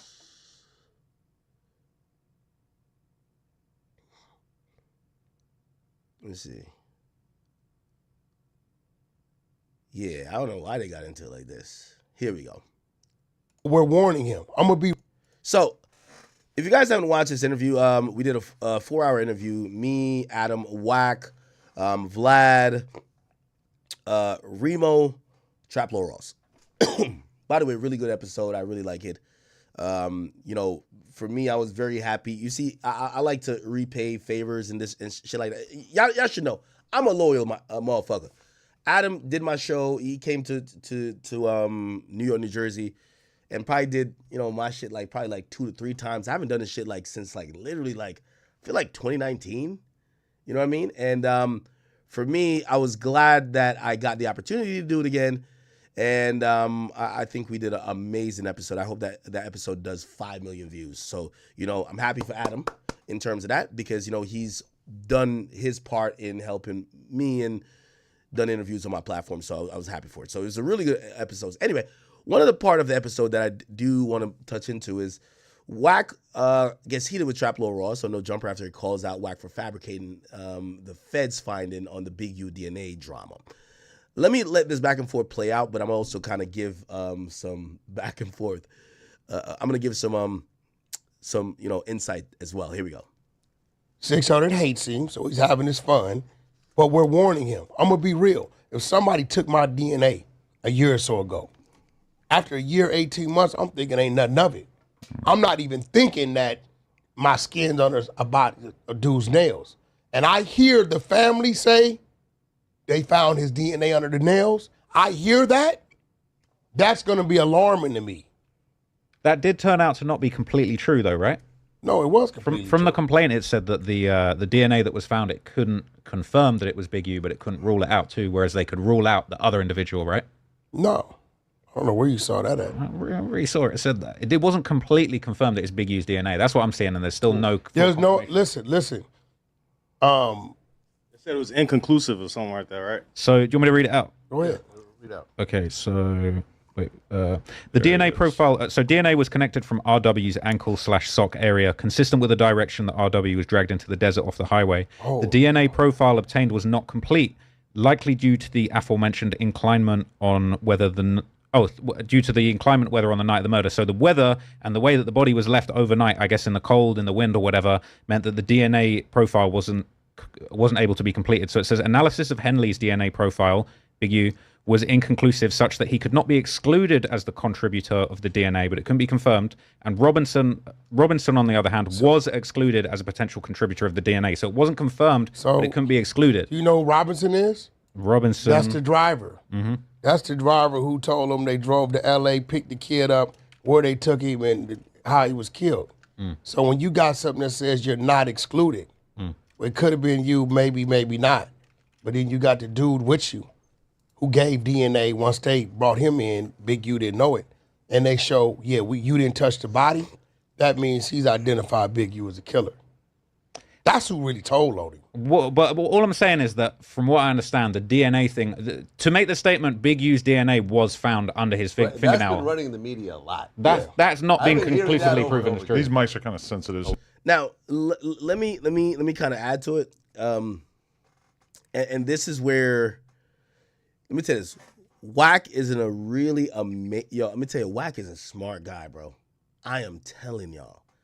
Yo, Wack is so smart that I think the average person at this point is gonna say either Wack is smarter than every gang member, or Wack is literally the feds. Wack is smart, okay? Wack ain't the feds. But we're used to dumb street niggas that, with how far ahead Wack is, and I'm not glazing, it's just real, that it seems like, it's like federal shit. Like, you know when anybody could read? Like, I could pull up some shit on a state court website and I read it here. You know, they say, ask the feds. You know why? I could click a few buttons, buy a fucking indictment or complaint, and read it on stream. I'm the feds. You get what I'm saying? Like in the black community, any type of intellectual ability that extends beyond colloquial, on the dead homies, yo, son, yo, nigga, nah, fuck 12. Anything beyond that, it's like, they call it police activity. You get what I'm saying? Wack has a really uncanny ability of being able to play in both worlds. Because he is smart. And I think he uses like these people like his clubhouse room. Anyway, here's the thing. It's funny how they're having like this mismatch of disagreements, because it's not really, Wack didn't say nothing wrong and they didn't say nothing wrong. Wack got fed the information from the family. The family, like the police are probably, the police are not telling the family everything. They were just like, yo, we got him on the DNA. That's what the police probably told the family. It doesn't mean that it was conclusive. What they meant was that we ruled out everybody else but Big U. So he's in play. They're not going to tell you all that. Wack spoke to the family, who's getting info from the detectives. So Wack, who don't like Big U, gets online and says, Big U's DNA's found. Now, granted, technically that's incorrect, but he's getting fed that from the family. They're reading the indictment now, right? Or Traplo Ross is reading the indictment, and he realizes that it actually says it's inconclusive for Big U, but it rules out other people, which is actually the accurate portion, which basically says, it's like the Tory thing. Remember they got on me about the Tory thing? They're like, yo, you said Tory DNA was not found on the gun, but it was inconclusive. It's like colloquials. It's like, if you want to believe whatever, you can believe whatever. Anyway, so I don't think they're saying anything different. I think Traplo Ross is trying to keep it black and white. I think Wack is trying to say, all right, nigga, it's the same damn thing. You might want to pull it in a little more. Right? Yeah, no, that's what. You got to remember, we didn't make. They've been saying that as a headline since Wack started talking about it. You got to remember, we didn't make the statement. We just played the recording. But this is the thing. Do you feel like it's kind of overcooking Big U's involvement? Now, obviously, it's an open case. It's unresolved, right? But the headline of DNA found under fingernails is a little overshooting. What's the difference in what you did? Because this says it can't confirm it. Listen, I'm allowing you to question me right now. Here's the thing, too, about Traplo Ross's understanding. Whether they could confirm it's Big U's DNA, he's the only one that is not ruled out, which means, they can't confirm it's fully him, but they could confirm it's not the other niggas, which it continues to build a case that he's a suspect. now, right? I appreciate it. Because you did some punk shit the other day. See, the only difference is you usually do what you did the other day sitting over there in London somewhere, right? And you're not here, right? It's a lot of places you can't go. You send Adam something as if it was a clip of something I did I wasn't supposed to do. No, he sent me a gotta clear this screenshot up of a a little bit. page from the indictment. Okay, that's cool. Where Big You U the was receiver. recorded on a You the wiretap, basically receiver. saying that he punked you Hold out on. with a whole bunch of people, and Hold it on. had No, a it was the quote receiver. that he attributed to Okay, you, but it well, hold wasn't on. an actual video Hold on. or recording. Hold on, hold This was on. Big U's version Hold of on, events. hold on. You're the receiver. So Pause. since you read everything, right? Now tread lightly with this. Because I've been telling myself for the last couple minutes not to really do nothing to you because I know what you was trying to do. Okay. So since you so thorough, did you read what Big U said he did to me? No, either you gonna play smart or dumb. Did you read it? Yes. Can I say one What thing? did you Can I say one find thing in my there defense first? That's the bullshit and the real shit. But can I say one thing in my defense I first? just want to know what you read. I feel like stuff that Adam said that he put source on top of. I just sent him an image of the indictment and said, "Have you seen this?" You No, went you in, said in that you went in the page. room and you said a bunch of stuff. No, that you said was in a that little bit page. added on. You said in that page. So I'm It's in that asking page. you, because just gonna let me know where you at with me. Mm-hmm. Did you read that and did you use your brain Mm-hmm. to understand why and why? And let me pause this real quick. I want to give you a story about Wack. Okay? And I hope when Wack sees this, which I think he will, I hope he appreciates it. You know why Wack is sitting on that podcast right now and not probably in jail? Because let's analyze it. And this is a quick story. And y'all can all clip this, but this is real. And if you're wondering how the Wack and academics relationship started, this is how it started. And I think it's the epitome of why Wack is sitting on a podcast, one of the most powerful and loudest voices on media.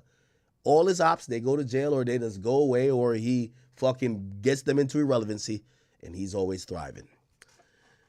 You know, I always thought Wack was what they're accusing Big U of. I thought Wack was the extortion guy. I thought Wack was the guy who was like, hey, yo, blood, you got to give me this to make sure you good. I thought that was Wack. One of the first times I talked to Wack was after the BT incident when me and Joe Budden went down there we went to LA. And there was a situation with QC. The Migos, everybody knows it. It was a surreal thing. We dropped the video. Everybody's like responding. People felt like Joe is just a guy who needs to be, and there was a conversation happening really loudly in the industry that he needs to be touched. He's disrespecting niggas. He's violating people. And shit, I was also very, I've been talking my shit too, but Joe on the show was going dummy and going crazy. In the morning after that, we get on a flight. And I remember us walking to that airport that morning and everybody's looking at us. I'm with Joe and his girlfriend at the time, since Santana. And we get on a flight from LA and we go back to Jersey. We're both from Jersey. By the time we land in Jersey and I'm at baggage claim, picking up my bag, I see a call coming through. And I see a message. It says it's Wack 100. And the first thing I'm saying, I'm so happy I'm in New Jersey. Because if I was in LA still, we don't know. By the way, here's the thing too. I'll give you the whole conversation. First thing Joe Wack says to me, he says, yo, bro. He essentially says, let me not give the full play-by-play, but he just says, yo, you want to stay out of that shit, what Joe got going on, because Joe gonna get himself hurt. Okay? And it's Wack 100 and all the Wack 100 flair. And I was just saying, hey, listen, Joe's my mans. We do music content, but I don't want no problems with whoever else. And he's just saying, listen, a lot of these things get to that point. I looked at Wack at that point and I said, all right, this is the extortion guy. I've been thinking that. After that, that situation resolved itself, however it did. I spoke to Wack again. And I'm thinking in my head, Wack is the extortion guy. I'm like, at some point, he's going to say, hey, yo, blood, I'm going to need 10 grand if you want to come back to LA. What I realize is exactly why nobody who's a gang member should beef with Wack, especially on a podcast. Wack who was in a very interesting space at that point, sat back and analyzed the landscape and realized something very important. Hey, and by the way, this is where, you see a low-level IQ nigga like Meek Mill. This is where like a stupid nigga like him goes. Wack said, I don't want to come off as the intimidating guy to academics. Academics can help me. I want him to be my ally. I saw Wack do that with all the media personalities. He became cool with me. I seen him and Adam get cool. And him and Vlad wasn't seen eye to eye, and I seen them became cool. What I realized over time is that Wack was breaking this myth of extorting people, and he was saying, let me show y'all my value and let me work with y'all. You break the matrix. You know how hip-hop has been. You have the Suge Knights who are like, just like dangling people up the balcony. And you think of these street dudes like, they're just going to show up and slap you. And then you realize that you get a smart motherfucker who says, Ak, I'm going to do, whatever you need, I'm going to do you 5 favors, but maybe one day you can do me 1. That's Wack. A smart guy. And that's why, even on the podcast, I said, I just don't even know why niggas beef with him. But not only that, I think when he's having these conversations with gang members around, he knows how to talk a nigga into an indictment, a jail cell, or talk a nigga into an ass whipping. I sat with Snoopy Badass who said, I didn't realize that Wack 100 was talking me into getting DP'd or having to go catch 4 fades or whatever. I watched the loose cannon thing. We'll play it shortly. He basically sat there and watched the nigga basically talk himself into a jail cell. Wack is not your average gangster. Okay? Anyway. I not. So I'm a dude that yes. And by the way, I don't know about Wack in the past. Maybe you extort niggas. But I think he realized when that shit was not going to fly no more. And Wack became allies and business partners with niggas. And that's one of the reasons he free. Big U still was on some shit like check in, blood, check. No, not blood, I guess. Check in, car. Check in, car. Check in. Check. Okay, well, you're checking in to the goddamn federal penitentiary system. That's really what it is. Violated Big U like no other human being, right? Violated him. For sure. 2-3 years, right? That's such a claim to fame now that Big U is like the ultimate bad guy of LA. No. Him being able to say that he violated is like him saying he went up against Al Capone. No. To tell the tale. No, you got to remember, I don't see Big U the way y'all see Big U. I know. Big U done sat on my couch with his head down, scared straight in situations where he needed our help at. I don't see him that way. A motherfucker who I had to pay rent and help. My nigga Vlad putting the listening device right in the middle. Yeah, my boy. Take care of his family, who then sat on my couch and said, help me. I don't see that dude as that, right?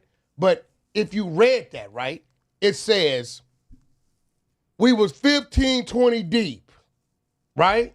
Now, okay, so a big part of contention here is Big U in the indictment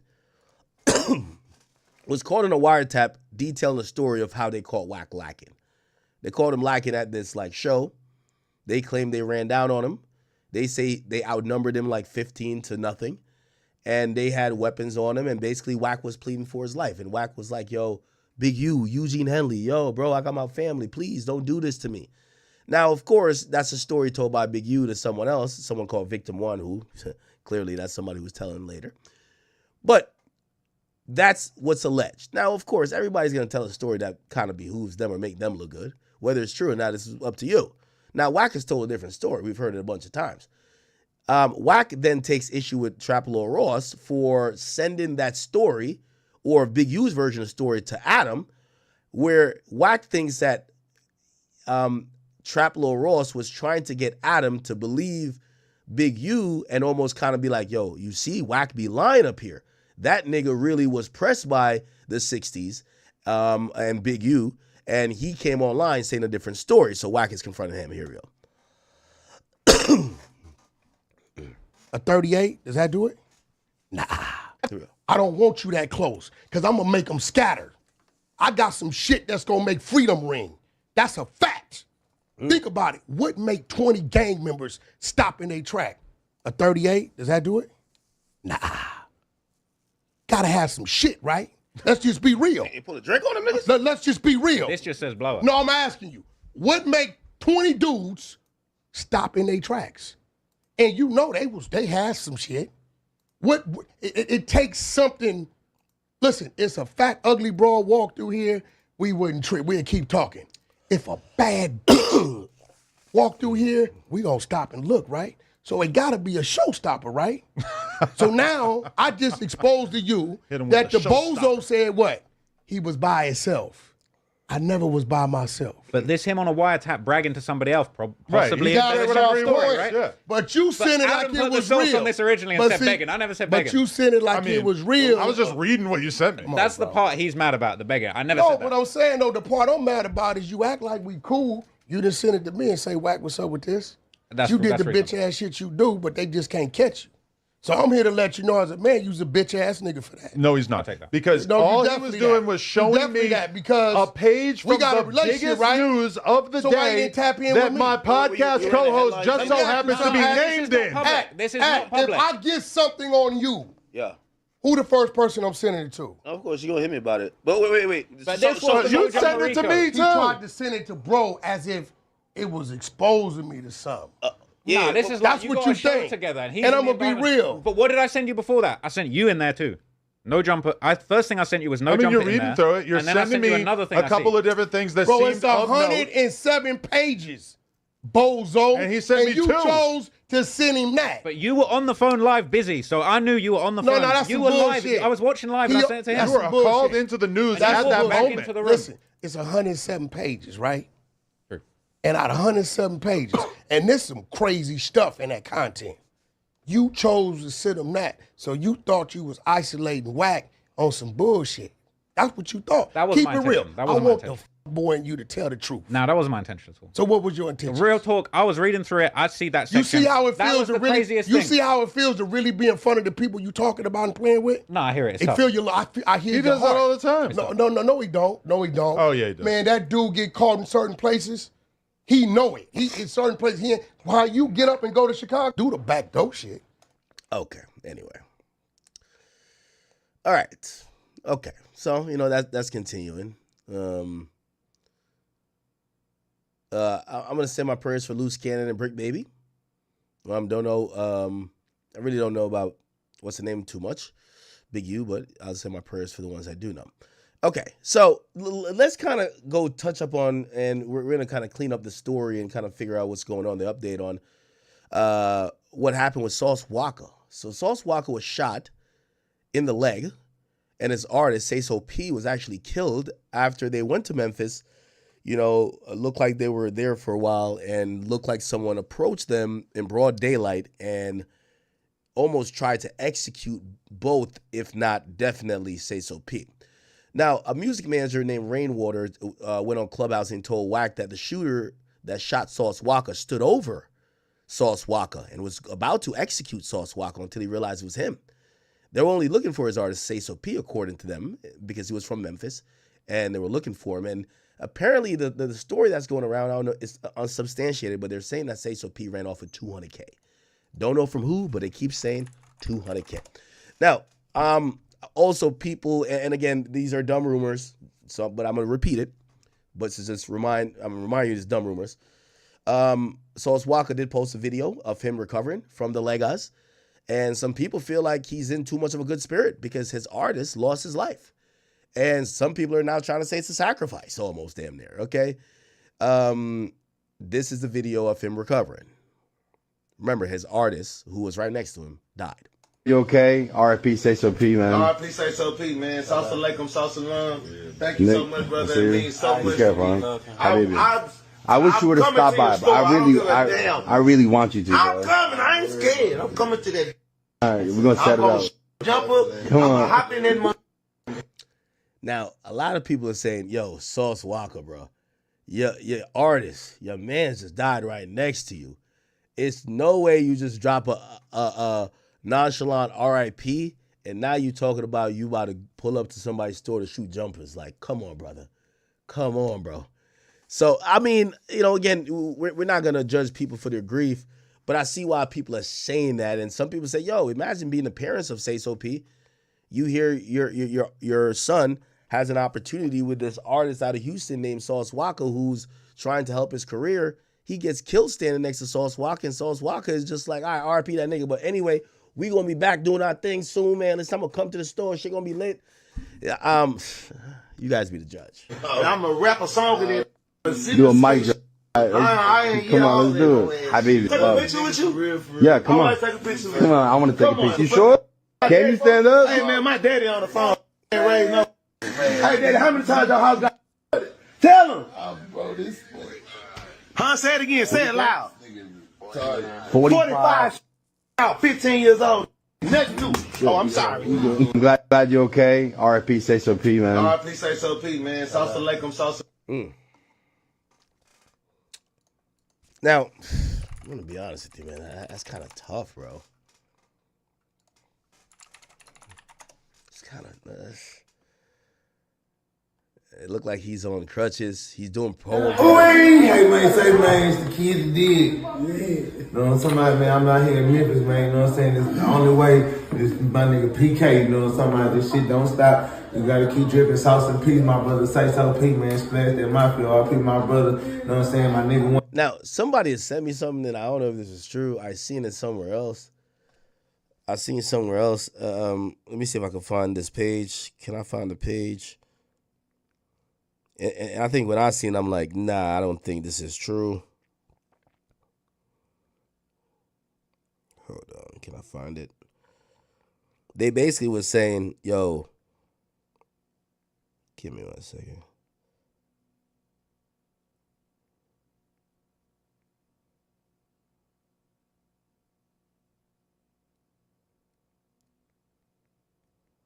Anyway, I can't find it. But it was like basically Sauce Walka and his people were already saying, yo, whoever got the most money for the first interview, like, they got a first day out freestyle. It's the first day recovering from getting shot freestyle, like, or not interview. And apparently he was saying whoever got the most money was popping. Like, let me know. Like, I seen the picture. I didn't post it because I'm like, this got to be fake. It didn't come from his page, but somebody was supposed to was close to him. I'm like, that's got to be fake. But it might be real because he's doing promo videos the day after and he's on crutches. Wanted me to make sure I get some food from PK before I leave. You know what I'm talking about? Exquisite Taste, Midtown and Downtown is where it's going down. But come to Midtown so we can put you with the drip around. We talking about shrimp, lobster, pasta, lamb, and anything that goes ham. We talking about egg rolls that's going to save your soul. You know what I'm talking about? Sauce and peace, my brother. Say So P, bitch. I got you, bro. You told me to come. Everywhere you told me to go, I got to go there. And I love you, nigga. We gonna make sure we keep your motherfucking name alive, man. Shit, man. No, they'll Say So to P, man. No, they'll Say So to P. Hey, and you told me, man, you were gonna bring my boy to see me.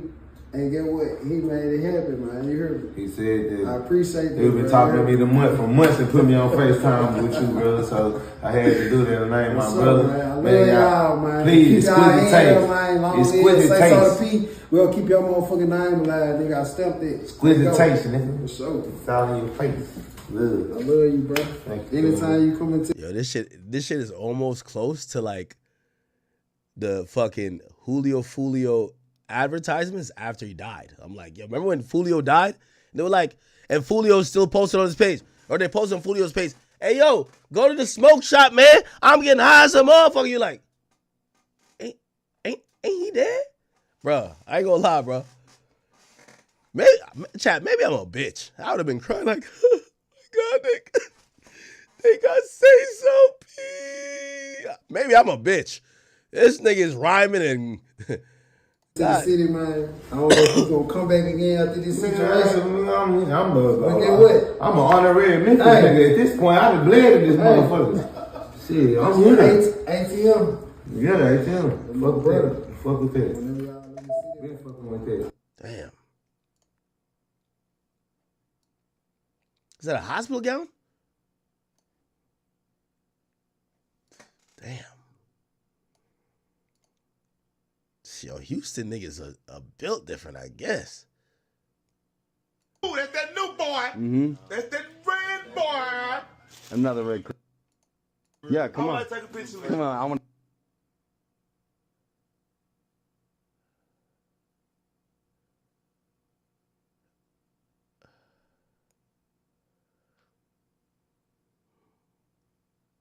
Anyway, so here Rainwaters explained what happened. Here we go. More lax for out of towners to come in town because ain't nobody running around on the bush. You know what I'm saying? Man, I feel freely walking through that hole now. Yeah, ain't nobody running around on the bush. You know what I'm Yeah, saying? yeah. So LA Man, safe now. it's still what it is. Like Texas is looking what the going on with Sauce now. I think they said. I think that white. I mean, that white He boy dead. mentioned. Yeah, he from there though. He had some more shit going on there. Oh, he from there? Yeah, he from there. So Now it it's looks. making sense because I thought the nigga. I'm like, is this nigga from Texas? Nah, I heard they stood over Walk and see realized it was Walk and said, "Nah, you good." He knew what he did and ran off. Oh, they stood over it. What? So they're saying that whoever the shooter is stood over Sauce Walka, realized it was Sauce Walka, and then basically, I guess they shot or finished the other guy and said he know what he did. What? They stood over Walk and see realized it was Walk and said, "Nah, you good." He knew what he did and ran off. Oh, they stood over it. Yeah, and realized it was Walk. Oh, they didn't know it was him. They ain't know him now. Buddy from there, he was popping it on that Sprinter. Like we back, I'm back here. You know, he was popping this shit. I'm here. Ain't nobody gonna do shit. I'm with South Walker. Oh yeah, he tripped. Yeah, I Yeah, didn't yeah. know that. I didn't know that. They got so many new niggas running around here, a bunch of names. I seen my guy, what's his nigga name? Trio something. Yeah, he is a goof ass. Yeah, he put a list of artists between Dallas and Texas. I mean Dallas and Houston.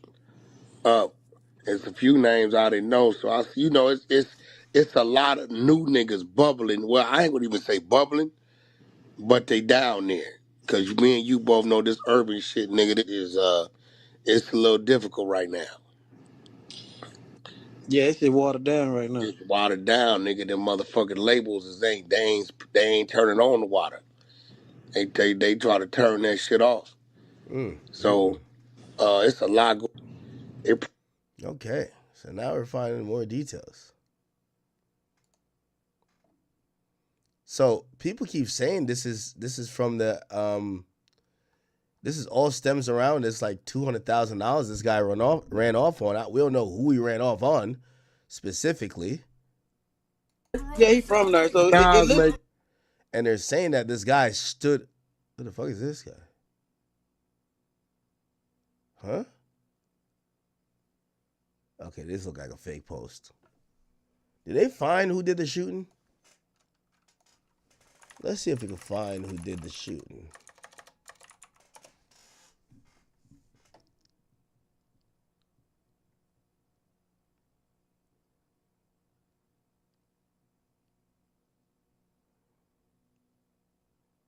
It looked like it's going to be tracked to this Say-So P and whoever he had beef with.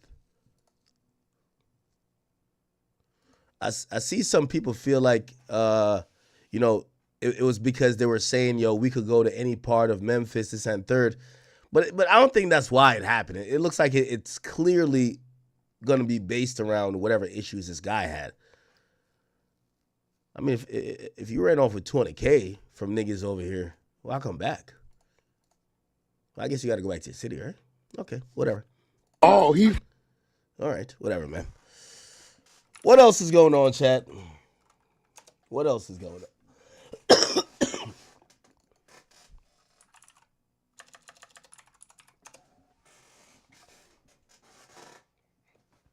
Okay. We got Kyrie. No. Young Miami says she no longer signed. Yeah, she got dropped. P dropped her and kept JT. I think City Girls is signed as a group still, but yeah, P dropped her. Andrew Tate, Big Meech. Let me see. Yella Beezy's bond for capital murder has been set to $2 million. I think we talked about that. We haven't seen any updates for it. Loose Cannon's wife is going off on, who's this? Black China's mom? We don't give a fuck. Okay. Kanye did a video about the music industry. You know, we've been doing the music industry shit tonight, so fuck it. Let's kind of do that. By the way, I sent the video to Kanye's people. I'm just waiting on, I'm usually really courteous to artists. Any aesthetic or whatever, like comments from them after that, I'm hoping to put it out by Wednesday. Yeah, by Wednesday. So just give me some time. Again, I got the whole video. I could just literally put it out now. But I think artists know I don't try to snake them. I ain't trying to whatever. And shit, if Ye also wants to edit some shit, it's on them. It's on them, brother. Okay? Anyway. Okay, this is Kanye talking about the music industry. Here we go. So yeah, I'm reporting live from Japan right now.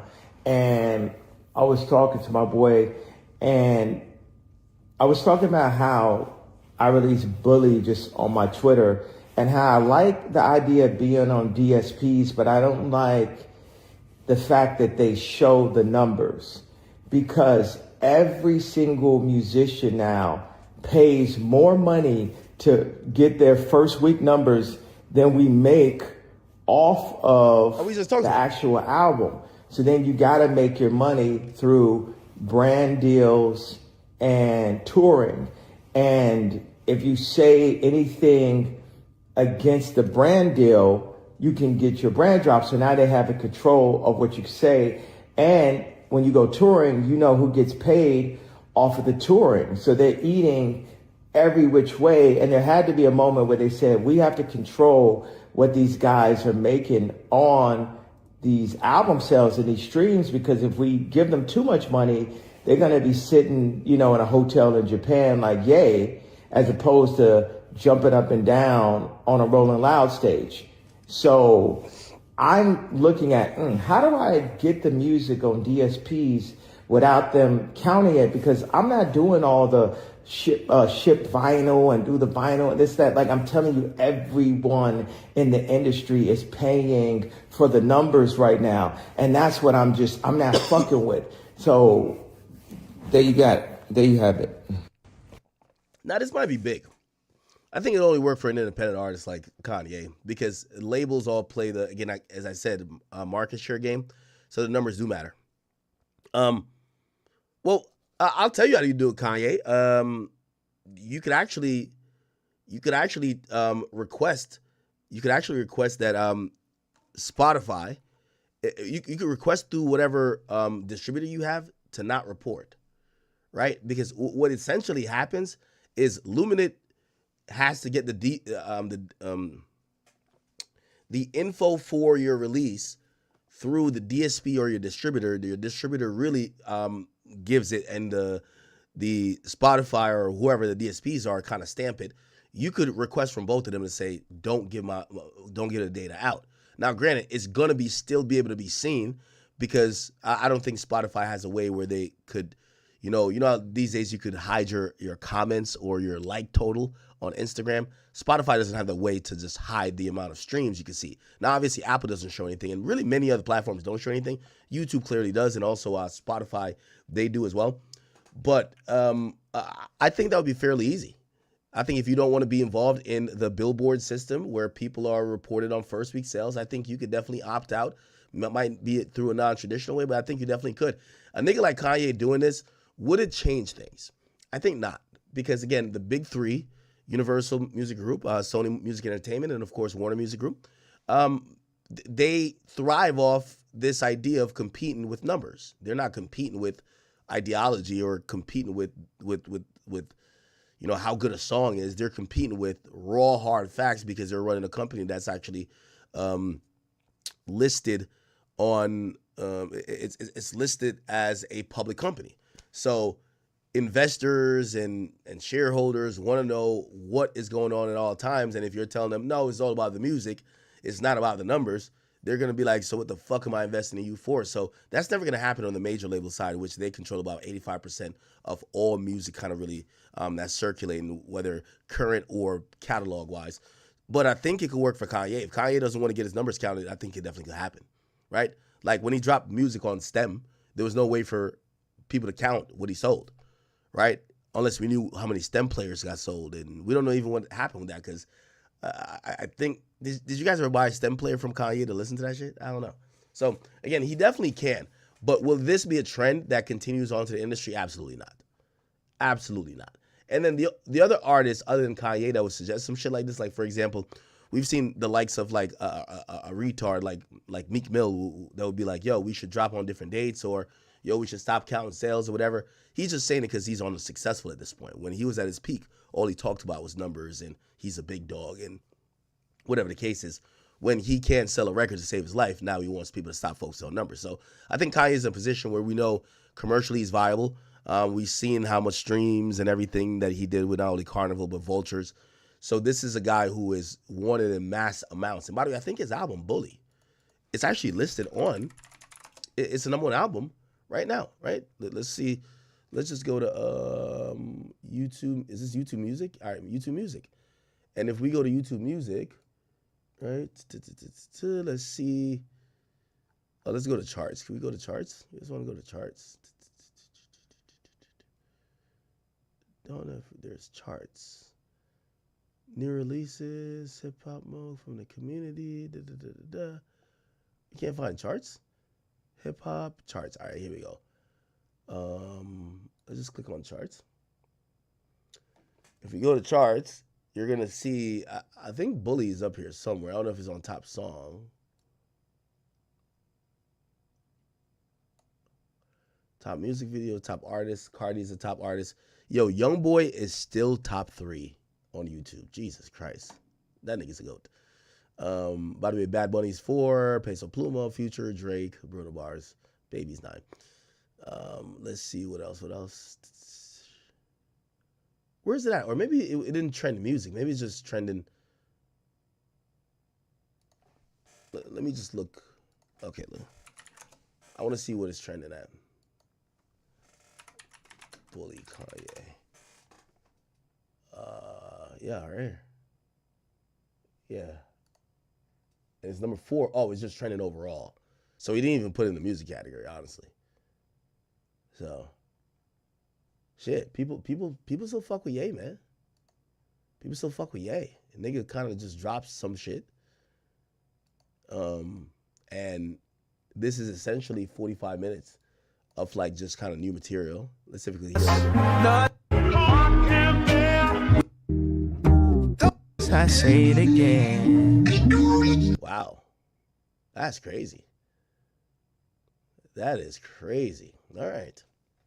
One thing I do like about Kanye doing these like new kind of releases, it kind of pushes the boundaries. And one thing I realized about Kanye fans, they realize he's always perfecting shit. So even if he leaks something, people realize there are going to be 5 different versions of it. So this is version 1, and we'll see pretty much multiple other versions of it. So can't wait to hear it. Okay. I see everybody saying that, hold on. Wait, where is it? I just seen it.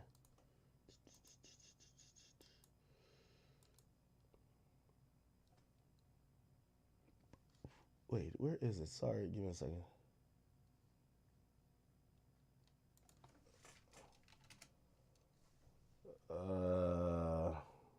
Give me 1 second.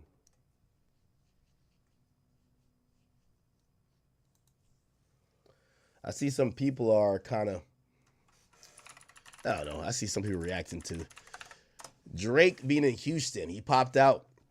By the way, you want me to give you a story about Drake? I forgot what night this was. But I don't know how he was feeling. Pause. Extra pause. Give me up. This was, I can't remember when this was. Drake called me this night. This nigga FaceTimed me drunk as a motherfucker. Right? Drake FaceTimed me drunk as a motherfucker. I even told him, I said, bro, you are frost. And first thing the boy says to me, he says, nigga, who's your GOAT, nigga?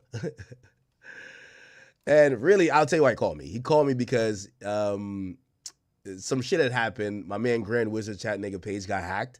And yes, the boy got it back. You know, I was trying to get it back, but you know, it's an OVO thing, man. You know, it's a chat nigga thing, right? So Drake got it back for us, and Drake hit me, and you know, we made sure the page got given back to Grand. But yeah, Drake calls me from the club. I promise you, he's in Houston in the club. Yo, he's like, yo, I had to step out the club for these. and he calls me and I don't know if this is the direct night. He was in Houston, but I know his father was on the FaceTime too. It's like, yo, Pops, this is an act. And but he FaceTimed me from the club. And he gave us Grand account back. So, if you're wondering why, Grand got hacked or some shit, whatever. If you're wondering what happened there, somebody hacked him. But, I was trying to get it back. Everybody within, our ecosystem was trying to get it back. Grand is one of our top lieutenants. And Drake actually got it back. So I got to say shout out to Drizzy for that one. Anyway, people are saying like Drake living his raps here because Drake was in Houston, and apparently one of the people he rapped about on Give Me a Hug, Gigi, he was up in the club, cheek kissing, doing all that stuff with, and this is the girl right here. Apparently this is the Gigi girl. I don't know if y'all can see it. Right here. I know that you work at the club. Ooh, okay. Who's that? Let's look at her Instagram. So I know you work at the club. What? Work at the club. Know that these people might judge, but fuck it, you family to us. So come. Look at Chubbs. Chubbs is looking like do I gotta pull it out of the Chanel side bag still? Do it to him. You know what I mean? You know what I mean? Chubbs was about to crash something. Word too. Over here, give me some love. Yeah, give me a hug. Oh, so this is the Jeezy girl. Miss you, hoes. Give me a hug. Give me a hug. Give me a hug. What can I say? I miss you, girl. I'm stuck in my ways. Princess Gigi, pool, pink, luxury. I gotta come. I didn't know he was. Well, we know Drake by now. He's talking about real women, but apparently that was the Gigi girl. Let's figure out who that is. Drake Gigi. Like we'll figure out who she is. Drake hugging Gigi. What's her name?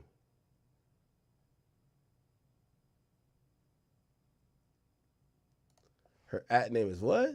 Niggas is hating up in this bitch. Can't even find it. He literally gave her a hug in the club. What is her at name? Oh, this is her? Oh, shit. This is Gigi? Official Thailand? Official Thailand? Is that the name? Make sure I'm saying it. Yeah. Uh-huh. Okay, so this is Gigi. All right. So for the next 16 months, you'll hear Drake just keep rapping about this girl. She must got that fire. You think these girls got some fire or Drake just think they look good? All right, BBL. I hate tattoos here, but whatever. Is this a weave? Okay.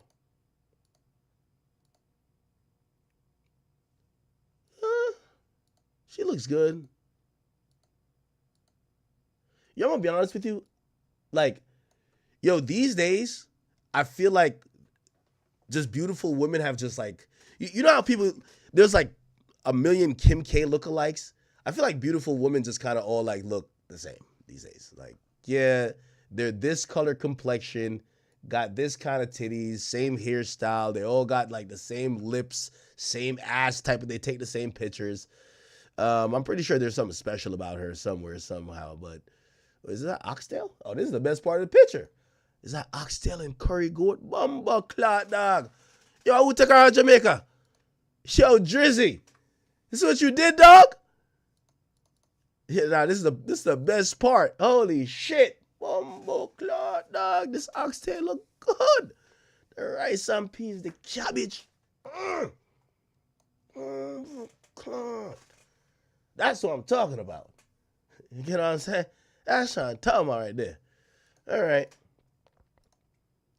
right, she got the BBLing. I guess she's a stripper, I guess. Somebody said she works at a club named 29. Yeah, you know what's so crazy? Y'all know so many women, they're 7s. And here's the prerequisite to be the super baddie. Light skin, get a BBL, lip fillers, get your titties done, take pictures and work in the night scene, and fuck the rich niggas.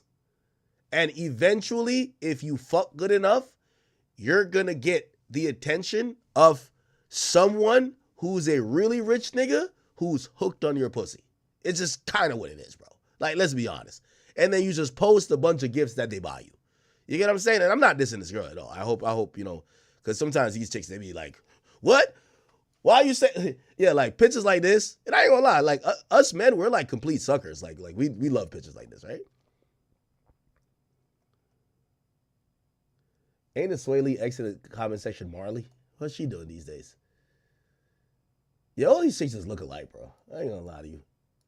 Like, so here's a recipe for like the bad bitch thing right now. Even if your dark skin look a little lighter, so put like foundation that whatever that makes your skin look lighter. Everybody got to look like they're ambiguous, exotic, long hair, got to be down to the middle of your back, fake or real. Who gives a fuck? You got to have the baby hairs popping, big ass fucking lips, which I hope you could suck some dick with, but whatever. You got to be showing off either the Chanel. You can have, let me see, you can have the YSL, but really, if you got the Birkin, you're really a big dog. This is how you can tell the caliber of girl. What bag do you got on your hand?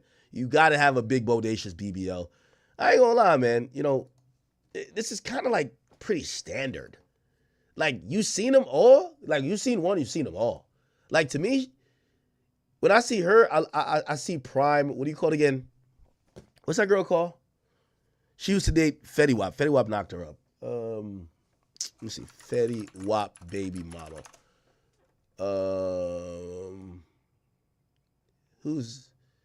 He knocked one of them up. Let me see. Alexis Sky. I don't know how she look now because these chicks age, but let's look at her back in her prime or some shit like that.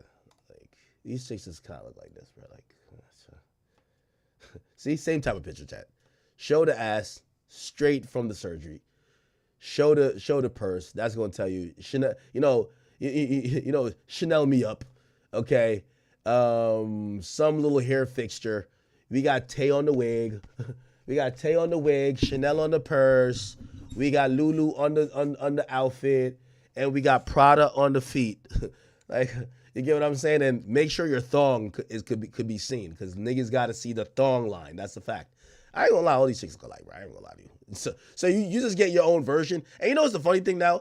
Which, listen, this is a new thing. I don't know why these rich niggas don't just get the broke niggas that look exactly like these girls and just get them the surgery yourself. Like none of them look different, bro. Like, none of them, like, it's rare that I see a drop dead gorgeous woman that I'm like, oh my God. Like, this is like really rare outside the realm of, like, this is beauty. You know what I'm saying? I'm not gonna lie. Like, I do think Lori Harvey is a very beautiful girl. By the way, this girl is beautiful too. Like, don't get it twisted. She's beautiful too. It's just, I'm like, I feel like she looks like every girl in Houston, right? But she looks good. I wonder what do you think? She's like a freak or some shit? Or she might be just good at like finessing Drake for the cash, right?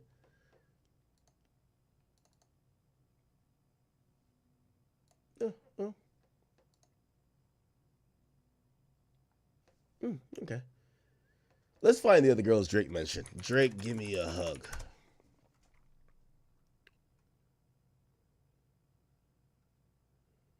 I miss you.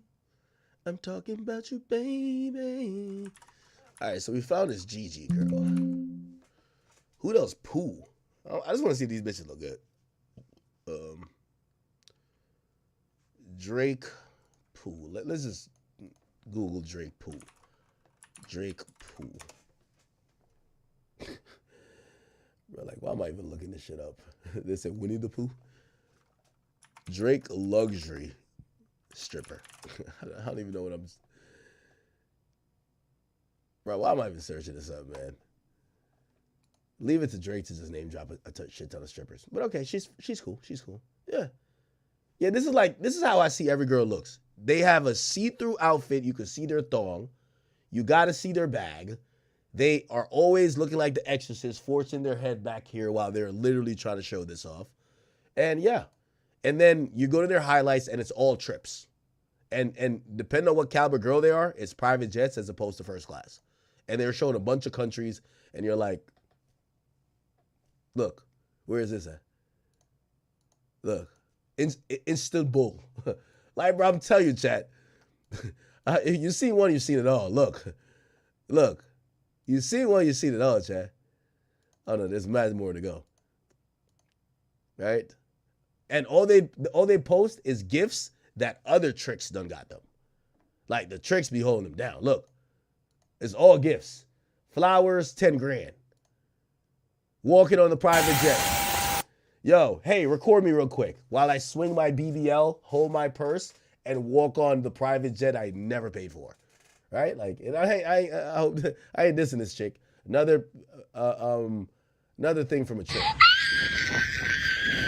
A trick got her a matching G-Wagon. Now, yo, I ain't gonna lie to you. Some women have hit like the genetic lottery. Like, yo, do you know how lucky you gotta be as a woman? Like, these chicks, they're not even doing what most strippers do in the clubs. These bitches not even sucking and fucking in the clubs. They're like just really just almost like just you know, I don't really want to, I ain't trying to put these women down because, salute to them. Matching G-Wagons, Mykonos, Greece, right?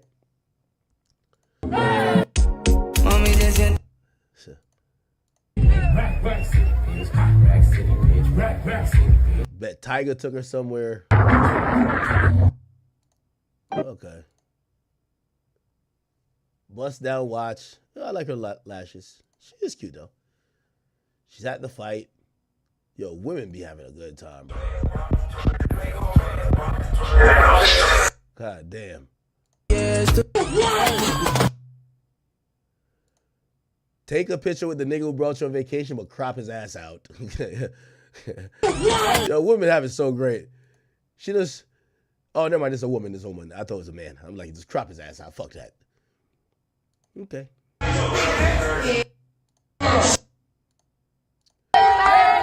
Yo, I think these days, and I'm a little bit jaded because, the women I'm seeing, they're on Instagram a lot, and probably a lot of people hit them up.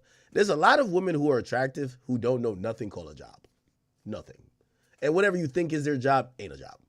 Like, they're just like realize that they're beautiful people, and all they do is just deal with lit niggas to pay the tab. They live on vacation. They go from, their life is just a highlight reel, which, hey, I'm not mad at it, but.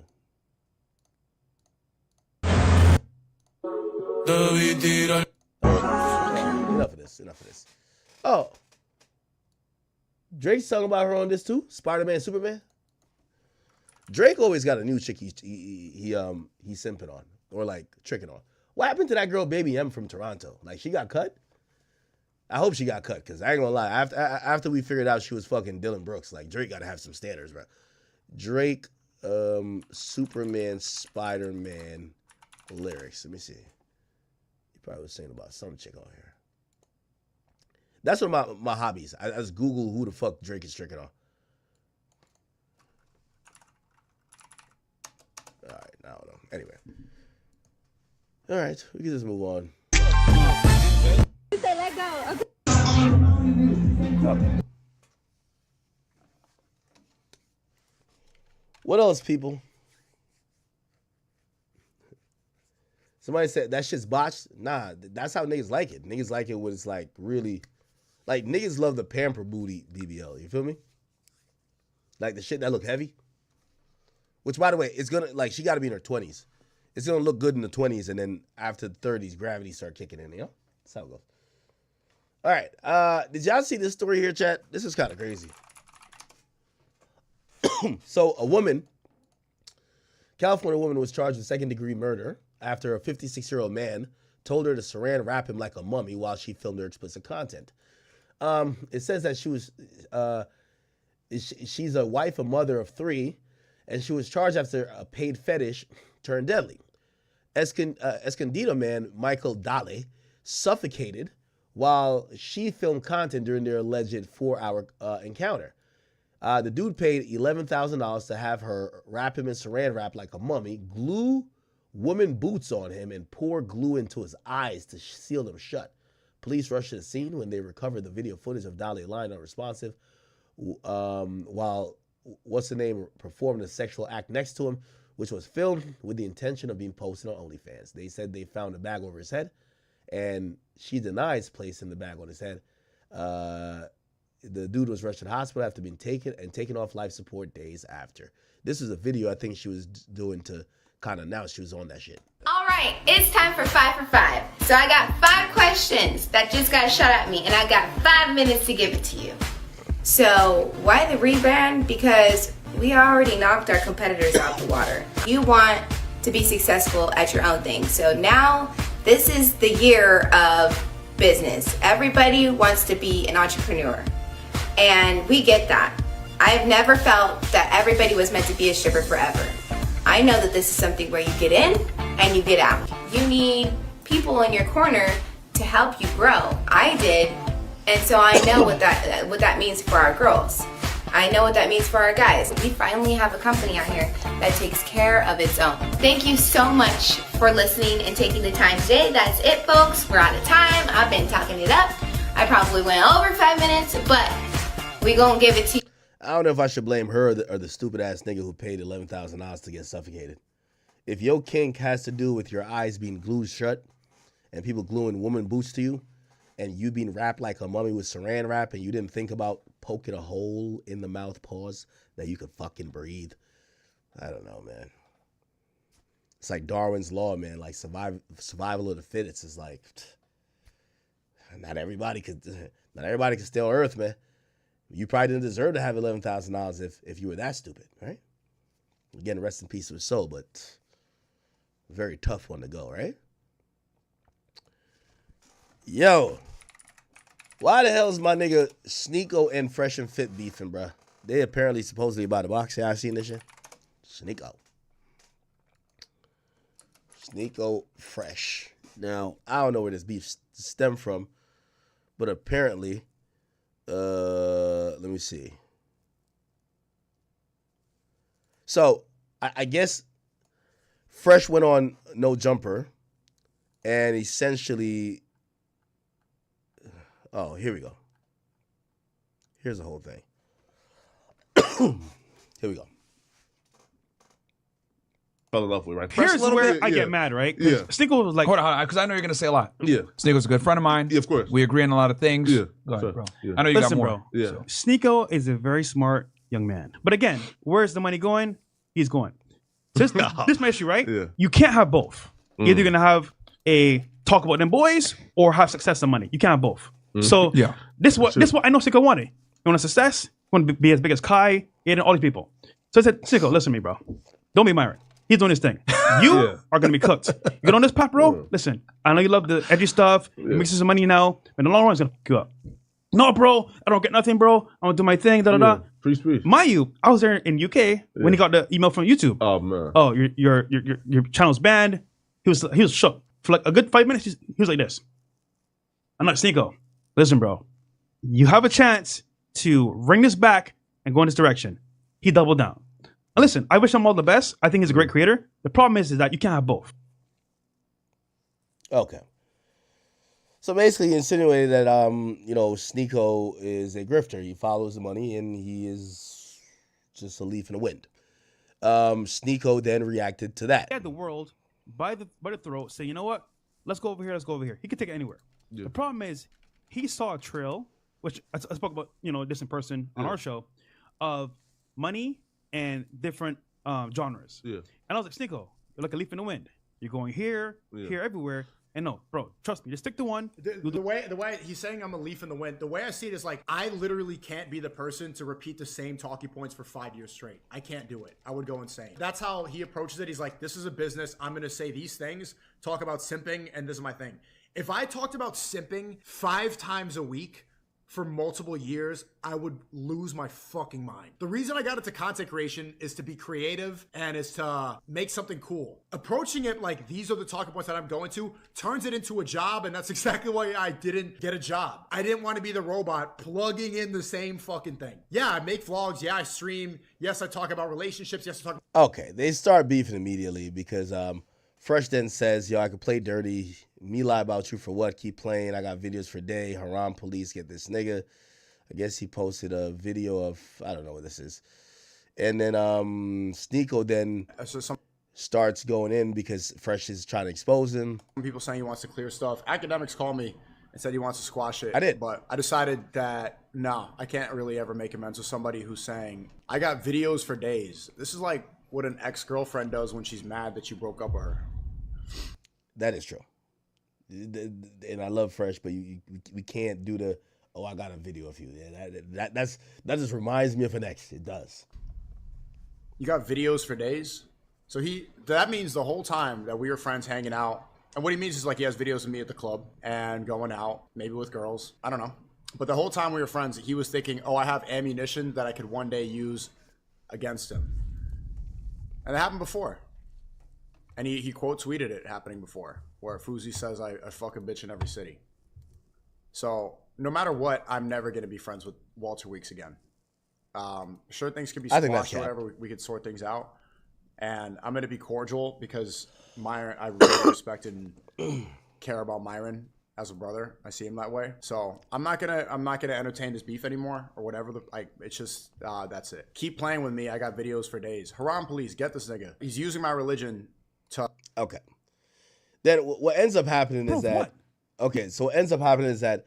Remember the boxing match I commentated at in Miami with Aiden Ross and Andrew Tate? Well, apparently, you know, it was at Aiden Ross's warehouse. Remember, right before then, I was just on a yacht with Fresh, and I was trying to bring him to the event. I think he had an invite already, but they wouldn't let him in because Sneako didn't want him to come in. And Aiden asked me, he was like, could you tell him, because the dude G-Wagon was right there, was trying to come in. He was like, could you tell him, like, yo, bro, I fuck with Sneako, and if Sneako's not cool with him coming in, like, he can't come in. So Sneako blocked him from coming into the boxing event, and then I guess Fresh responded with this. No offense, Sneako. My car's better than your car. My bitches are better, and I'm not trying to be Muslim. So, just keeping it real, bro. You made your own grave, bro. This is all you're doing. I didn't do shit. I just said the truth. And if you're mad at it, bro, that's all on you. And at the end of the day, just keeping it real here, bro, I know what you need, bro.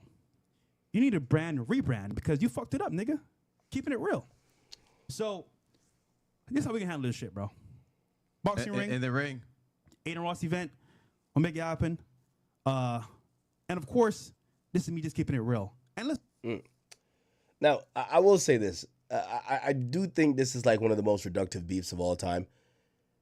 You know, I love both of these guys, or, you know, Fresh and Fit and also Sneako. Y'all can't shame each other when y'all both are demonetized, right? You know, so it's like, just, y'all should be trying to pull each other up, not like trying to shit on each other for whatever decisions, right? Whatever decisions that were made that resulted in demonetization, like, you guys should be trying to pull each other out of that hole and kind of show different facets of what y'all do to hopefully that whoever controls that could allow y'all to be reinstated, not try to shit on each other. I think that's kind of worthless, but whatever. Sneako then accepts the fight. Accomplished boxer, slim and out of solid. Right when it's time to throw. My prediction, niggas not fighting, bro. Niggas are backing out. Calling out, not fighting. But I'm going to train. I'm ready to go. April 11th, April 13th. I'm ready to go. I'm ready. But let's be real. Think about quit. Okay. So that happens. And I heard through the grapevine, trying to duck already. One day. And to calling me out publicly, trying to run away.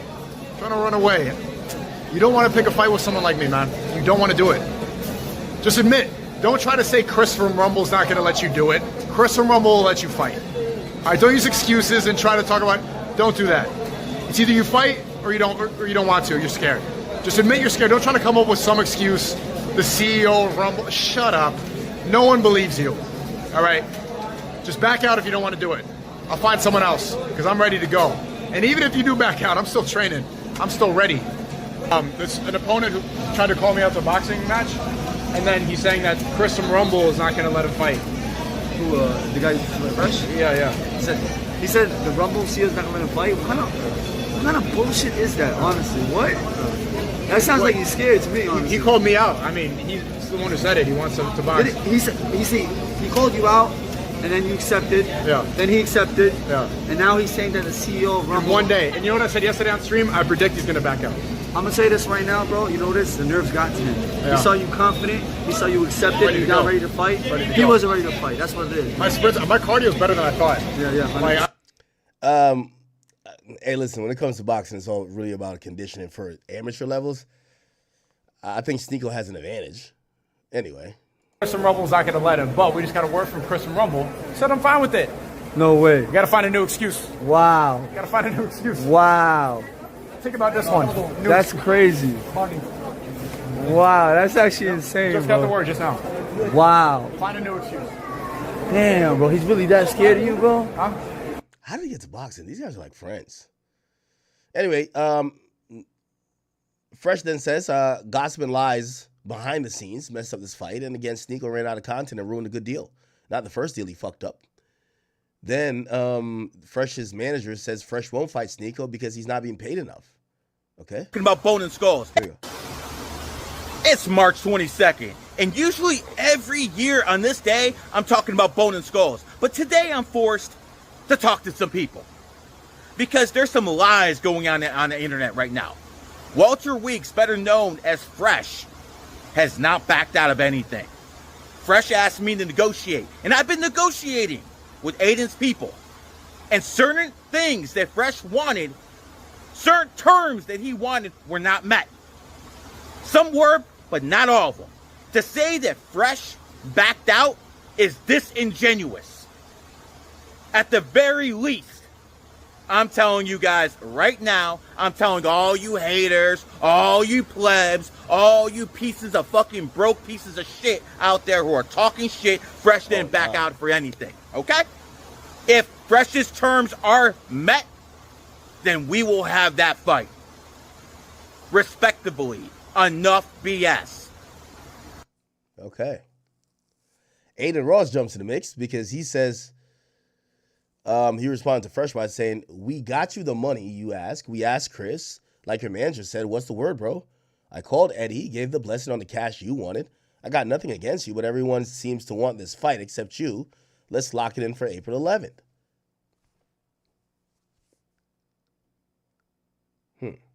All right, so I don't know where currently it's at, but I personally think Fresh should get a little bit more training. But again, you know what I mean, he's a grown-ass man, and shit, if he down to, you know, I don't even want to see these guys fight at all, but shit, if it's going to be what it is, it's going to be what it is, all right? All right, okay. Why are they beefing? I still can't understand it. You know what's so funny? I used to go to the club with both of them. Like, they're like cool guys. I don't even know why they're like getting into it. It's like so stupid. So fucking stupid. Anyway. Okay. All right. Chat, do we have like a topic or two that we could do before we get out of here? I'm going to let y'all start y'all day, but I want to get like another topic or two. Let's get on the shade room. What the fuck is on the shade room, right? Maybe we missed a topic. Again, we're going to be back later with the full stream, but I did want to get, you know, a stream in to kind of get caught up on a lot of stuff we probably missed. What?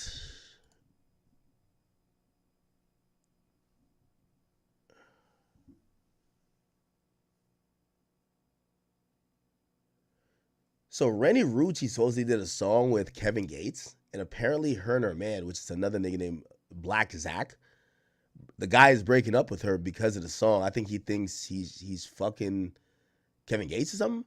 And apparently she recorded the conversation that she was arguing with her man. I don't know if y'all remember Rennie Rucci. Let me hear this. Who got caught cheating? I never cheated. That's the thing. Who You you cheated? cheated. You stupid. I said I ain't the one who got caught cheating in the world. See, cheated. I've never cheated. I've never cheated. You with the Roches, the Rolos, the Sky Blacks, the all of them. It's not about a storyline. It's real life. I ain't cheating in real life. You are. You are. You are. All right, never mind. This is some reality show shit, bro. This ain't real. Lizzo calls Young Miami to get clarity on comments she made about her weight loss on Club Shay Shay. Let's listen to this. What was the comments? Let's hear this. It's them and you. Feel like society push women to get cosmetic surgery? Be it BBL, Yeah. fillers, things of that nature. Mm-hmm. Why you feel that? Because it's just like when you got a natural body, you like a little boy. You don't got no sex appeal. You this and you that. When you do get the BBL, it's like, oh my God, your body fake. It's like, if you natural, they hate you. If you got a BBL, they hate you. What do you want? Like people, I'm gonna just use this like Lizzo for example. Yeah. Everybody was like, oh my God, she's so fat. She looks so good now. Right. Now it's like, oh my God, ew. She done had surgery. She done got life. Yeah, like, oh my God, she need to stop. Like, what? Like, pick a side. Mm-hmm. What do you want? You feel like society push women to get cosmetic surgery? Okay. And then Lizzo called her and confronted her and got some clarity on what she meant. Oh, she's so fat, right? I remember that. But then they were like, ew. What is the ew? I have to know. Like, you know how, like, people, when you before, like, your weight loss, people used to be like, oh, my God, she need to lose weight. She too fat. That shit not cute. That's what I was pertaining to, that part. Like, it was like, oh, my God, she need to lose weight. That shit not cute. Like, that was the ew that I was pertaining to. Oh, got you. Because you were like, and then she looks so good. And people are like, ew, because Shay Shay was like, oh, because what, she did surgery or she did, you know what I mean? She's on Ozempic or whatever. Was that, I thought that you were kind of referring to, actually, I thought you were saying I got too little. No. So what I'm saying now is like, people always have something to say. You get me? Like, women is like, you need to lose weight. Then you lose weight, and it's like, oh my God, that don't look good on her. She like you just can never be Right. People can never be. Oh, she's so fat, right? I remember that. But then they were like, If you don't, it's kind of like what I was trying to say. Because it's like, for instance, sometimes I see some people saying like, everybody say you look good, but then you have the little 5% that's just like, she looked better when she was fat. wow. Like, that's what I'm saying. It's just, damn if you do, damn if you don't. But you're doing it for yourself, not these people. But I just was just referencing to, like, you can't make nobody happy and they always got something to say when it comes to a woman's body. Why? I don't know. Like, why y'all always picking on women's body? It's like, you don't get surgery and it's like, you got a little boy body. Oh my God, she need to gain weight. She too skinny. Or you like a little boy. Then you do get a BBL. We don't like BBLs. We like natural bodies. So why would you get surgery? Like, Yep. It's never enough. especially when it comes to women's body, I don't understand what be the big issue anyway. It's them if you do, them if you. Well, I mean, I think people have their own preferences. I think a lot of women treat their body as trends. So if, these days it looks like more natural bodies are becoming the trend. So people want to get rid of their BBLs. I mean, if you're changing your body and doing dramatic things to your body or your face to appease the public or to fit into a trend or to seem trendy or look more appealing to get more people, I think that's insecurity. But if you want to go have a BBL and that's your thing, or you want to go look a certain way, or you skinny as hell and you're happy with it, or you're whatever, that's on you. But I do see a lot of women who seem to be just trying to become more appealing. So when you say it's never enough for people, well, if you're also trying to appease people, yeah, of course, it's never going to be enough when someone's trying to appease you, right? You know what I mean? Because now your reflection of yourself is their opinion, right? I think she talked about me in the same interview, right? Let me see if I can find this shit. What did she say about me? Young Miami. Academics. What she said?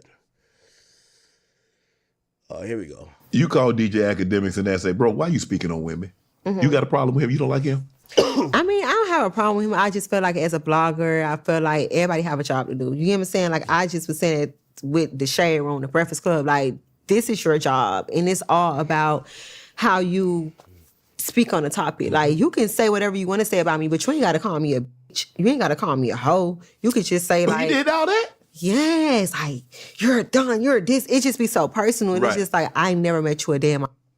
Then I spoke on your music, and then I spoke on the fact that you were choosing a relationship over your music, and yeah, I was speaking about things you're putting out there when you're saying that you like getting peed on, and we can't get a proper single from you. Yeah, I'm gonna speak that you look like and you come across like a prostitute, you come across like an escort. It might sound personal, but you're putting this out there. You volunteered the fact that you were Diddy's concubine. You volunteered the fact that you like getting golden showers and you like being in these poly relationships with a man who was clearly 50-something plus that had several other women vying and fighting over him. These weren't things that I like just created. These weren't, I didn't do research to get into your life. You're presenting it. We only started talking about you because of music. You stopped giving us music. You gave us your personal life to talk about. And here's the thing. Your personal life is always going to be more fodder for gossip, comments, laughter, and anything else. At least your music would say we don't like it and move on. But when you basically then volunteer that, hey, listen, you know, you go up to interviews and you're pretty much talking about your relationship with Diddy, like you introduced that to us. We did not have to know about you and Diddy. You know? So again, I know you might think that opinions you don't like seem personal, but you're bringing people into your personal lives, right? My life. Right. I don't mind you doing your job as a blogger or whatever you Say are. you don't like my music. Yeah, you can start calling me out of my you name. can That's criticize me. You can say whatever because everybody have a right to an opinion. Right. But when it get personal, like, yeah, I'm so glad you got shot at and like my car got shot up and he like damn. Yeah, like my car got shot up when I was 6 months pregnant and when he wrote the story, he was like, I thought you keep a baby clock with you. It's like, what's wrong with you? Like, I could have lost my life and my child life. You know what I'm saying? Like, you can talk about the story, but why it's so personal? I never met you. I never saw you in person. Like, why is it so personal? You know? And it's just like, even like as time went by, that was like the first time that I really like noticed who he was because it was like very hurtful. Like, I was just like, damn, I almost lost my life. And it was something that was just like in my face. And then it was just, as time and time went by, he was just so disrespectful. Now, let me address that particularly. Around that time, Carisha was one of those women who were putting out the idea that she loved men that inflicted severe violence.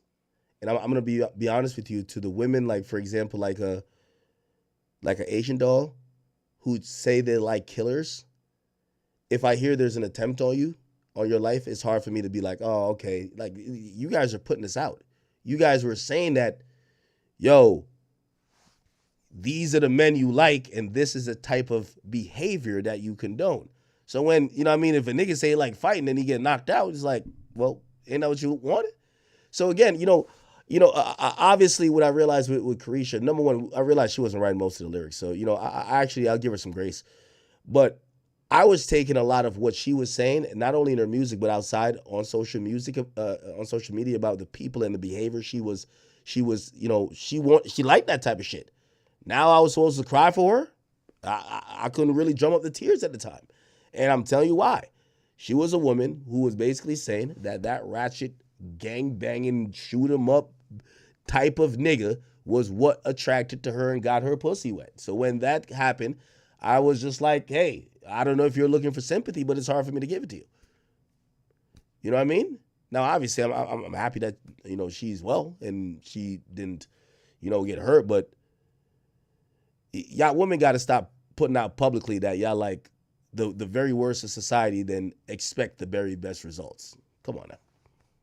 And I'm just like, but goddamn, like, everybody got an opinion. I can't put a gun to everybody's head that got an opinion, but it's just like, you just take it so far. Like, it's like, yes. Mm-hmm.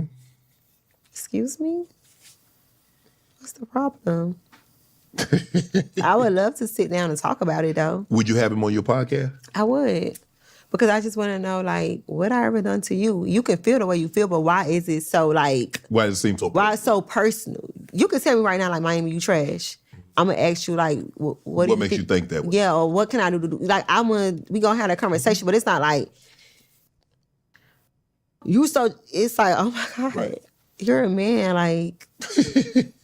Quality Control won't release your music. Is it true they won't release your music because... Why do you... Now, to be honest, man, and I'm kind of about it. Me and her DM'd. I told her whenever her show comes back or if it's going on, I'll come on it. It's a scheduled thing based on her. I'm good. I'm down to go sit with her. It's no need to keep going back and forth with Young Miami. I think Young Miami to me has.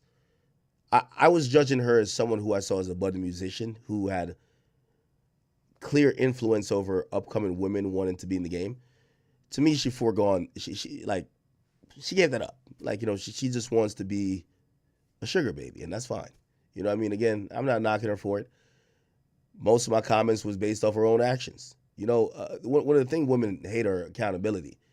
She says the operative thing later on, right? Well, I'm a woman, you're a man. And that her saying that is not her saying, like, I've never threatened to beat her up. I've never threatened to do anything. I'm speaking with my words just like how she has words. I would love to say that when some of these women, even Carisha, her mouth is way more disgusting, pause, in the sense of things she says and how she drags or read people more than myself.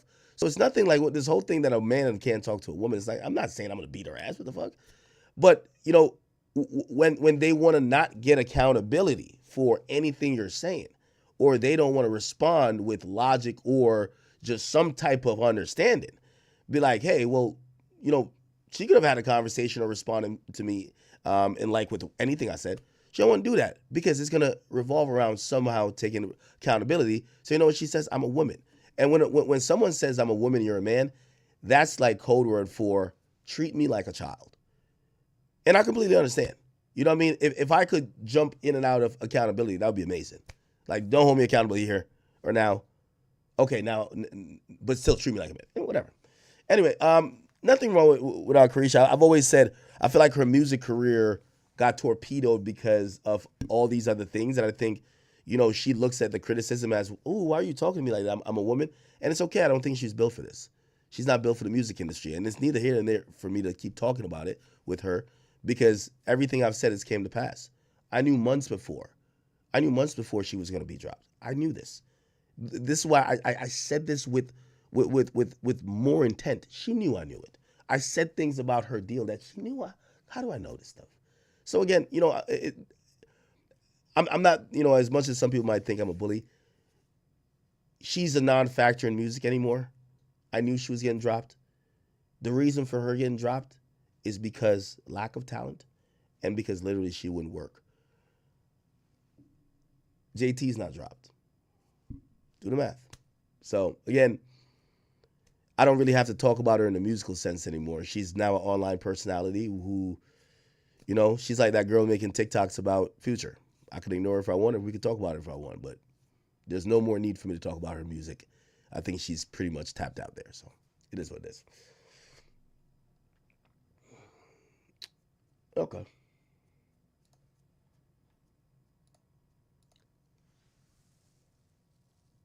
What else is going on?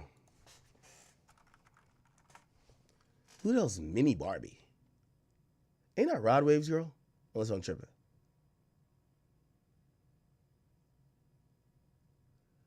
Oh, Rod Wave got two girls beefing over him?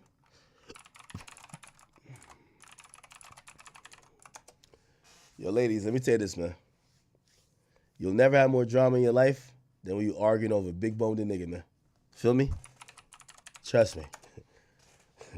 When you arguing over a nigga that's out of shape, and by the way, I'm talking about myself too, your ass is gonna be stressed and pressed.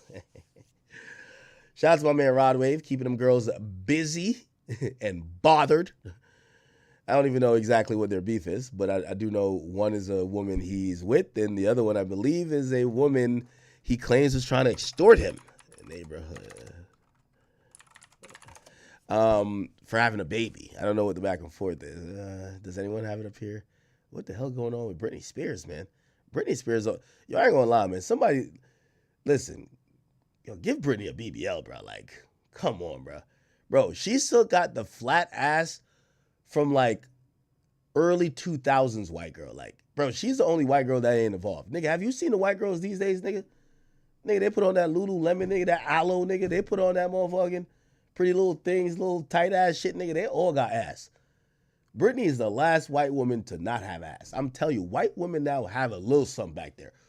Britney is the last chick to have an ironing board back there. The shit that go like this.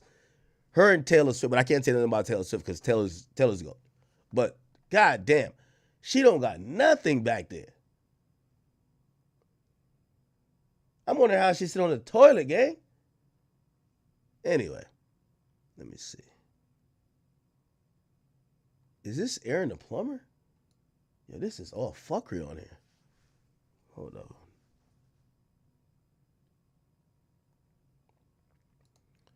A Philly rapper accused of sexual assault is arrested after calling the police to question why they put his face on the news. Y'all saying I assaulted someone? Get off my dick. What?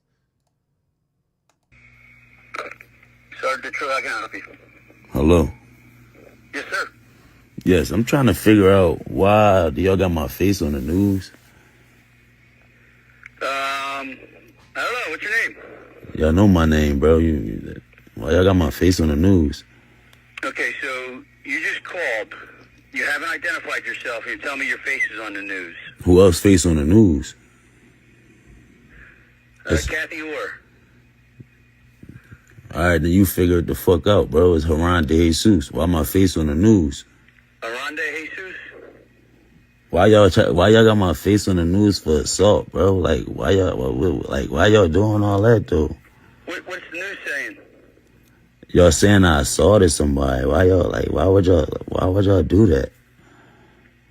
Well, I mean, if it's not true, you can always come in and give a statement and we can work it out. But to say I did that though, like that's crazy. Yo, what was the plan here? What the fuck? Like that's crazy. That's not something to play with, bro. Like, you know. What's your date of birth? Why would y'all say I assaulted somebody, bro? What's a good contact number for you? You don't even give a fuck, right? Well, I mean, you know, you talking to me the way you're talking to me about why the fuck and all this nonsense. Because y'all just putting my face on the news saying I assaulted somebody. Y'all just putting my face on the news. But you just putting my face on the news saying I assaulted somebody, not getting us nowhere either, though.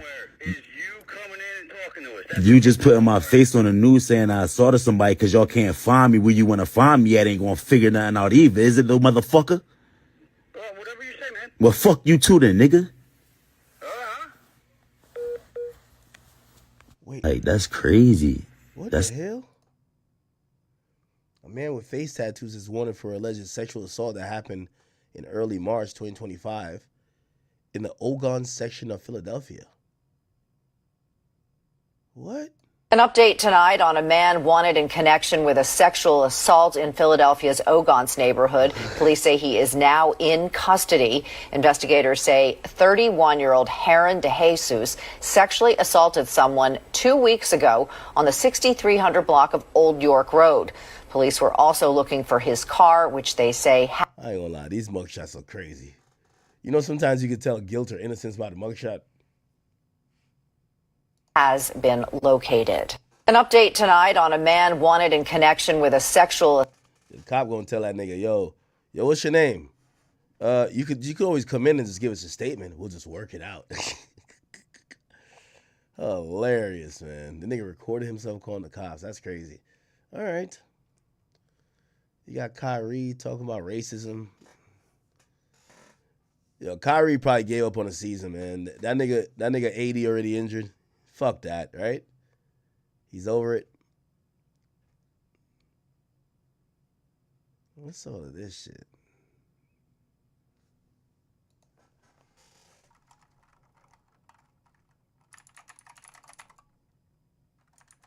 Oh, so this nigga was accusing her of cheating with Kevin. Get to my house, get out of my shit. Great. How many times have you put me out? I don't talk to that man. That's you mad about some shit that's never. You mad about some shit that ain't happened. You mad about some. That's cool, babe. Let me tell you something. I don't have somewhere to go. It don't have to be your house. I will. That's like your 100th time putting me out. Exactly. Great. On the internet. Great. Because this what you wanted. You wanted me to talk clear. That's what you wanted. That's what you wanted. I'm glad y'all see this. No, you're lame. You're lame. Love and Hip Hop is on that. This ain't got nothing to do with Love and Hip Hop. Love and Hip Hop ain't make you cheat on me. Love and Hip Hop ain't make you act weird with me because of a nigga putting a song out that was 5 years old. I didn't do nothing to you. You get on the phone talking about I'm hyped by the song. I got on live and cleared the shit up. Ain't nobody did. Oh, I'm not the one cheating. And I'm not. You don't like to hear the truth. I'm not. Is my cheating the one that I'm got people not. thinking your child could be somebody And I cleared up that song 5 years old and nothing about the song right When here. we get to my house, The song changed from 5 years ago. It's the same song from 5 years ago. There go y'all couple goes.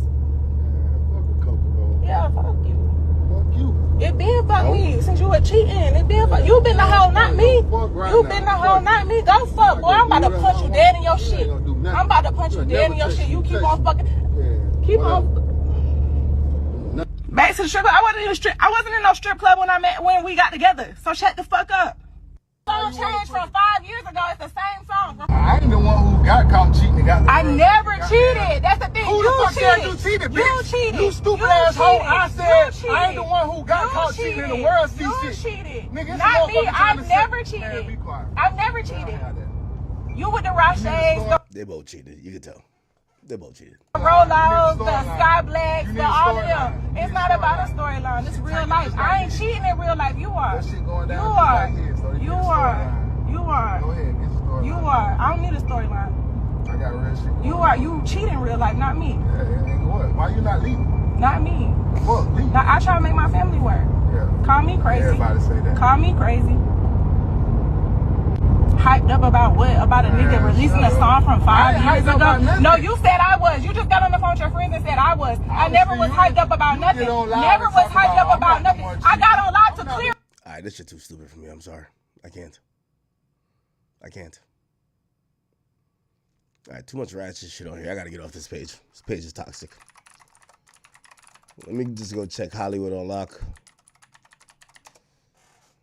And after that,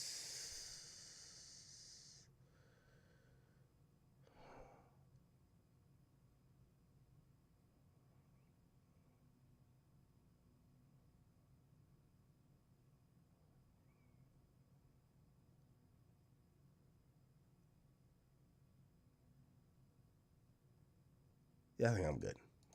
I'm good. All right, people. Okay. Think I'm gonna call this bitch, man. Not gonna lie. What is this? Is Boosie going back home? Oh, we could, did we play the Blueface shit? I don't know if we did. Shout out to my man Blueface, man. Yo, this nigga said the wildest shit I've heard in a while, man. This nigga say, yo, he went to jail for the experience. I've never seen this shit before. Listen to this.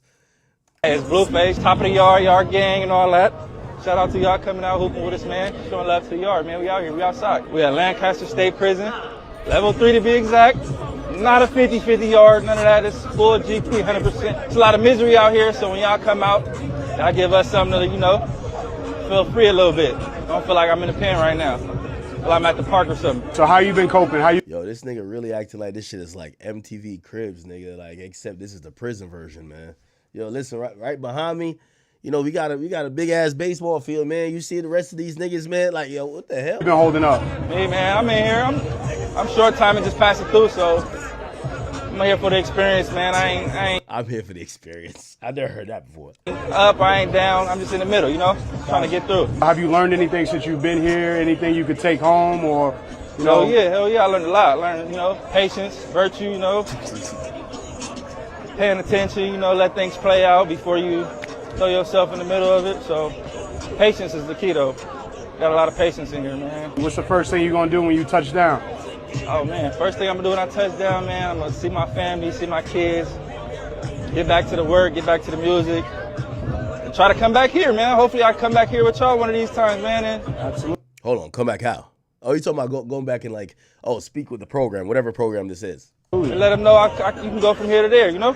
Absolutely, that's really man. what it's all about. I should go far. It go farther than, you know, just y'all coming here today and leaving tomorrow or next year, whenever y'all come. This shit lasts forever, you know? Some of these guys ain't gonna never get out of here. So days like this, man, shit keep them going. You know, that shit go for a year. It lasts a day for y'all, but it's gonna last years for us. Wait, this thing got jewelry on in jail? What the fuck? Absolutely. It's been the best day since I've been here. Oh, that's love, man, for real. Hell yeah, I appreciate y'all, man. Any message to the youth out there? Oh man, don't come here, bro. It's boring, it's lame, it's not cool. We're not promoting it. Stay in school, man. And you know, stay in school. Really appreciate y'all. Thank you so much, man. Love, bro. Much love. Yo, I ain't gonna lie, man. One thing I give Blueface credit with is that this nigga's talented. You know, it's like baby mamas and shit. You know, one that had a song, oh, well, I'm snipped like a Barbie or whatever, and then Christian Rock.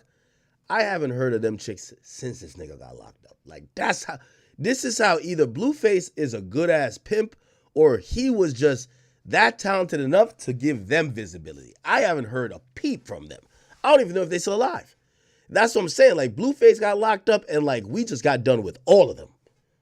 So you get to realize Blueface is a common denominator. And I think when he gets back out, he'll drum up some drama, drum up some hit songs, make some reality shows, and he'll get back on his shit. But hopefully he realizes, listen, man, stop trying to like bully people like Soulja Boy and try to catch fades left, right, and center, man. Yo, you're living a very, very blessed life, and you definitely don't want to spend it in jail, man. Them face tattoos look goddamn ugly. I'm not going to cap with you. But it looks like he's gaining a little weight. Look like, he's doing fine. And he's trying to make the best out of the situation. So I can't even knock it, man. So salute to Blueface. Hopefully he gets back that for his family and also, for his career, whatever that might be, whether it's in film, entertainment, whether it's, music. Hopefully he could continue when he gets out. I think he got maybe a year and a half left or something. Seems like a long time, but, time flies, Anyway. All right, chat, I'm going to get out of here. Listen, it's 5:31 on the East Coast.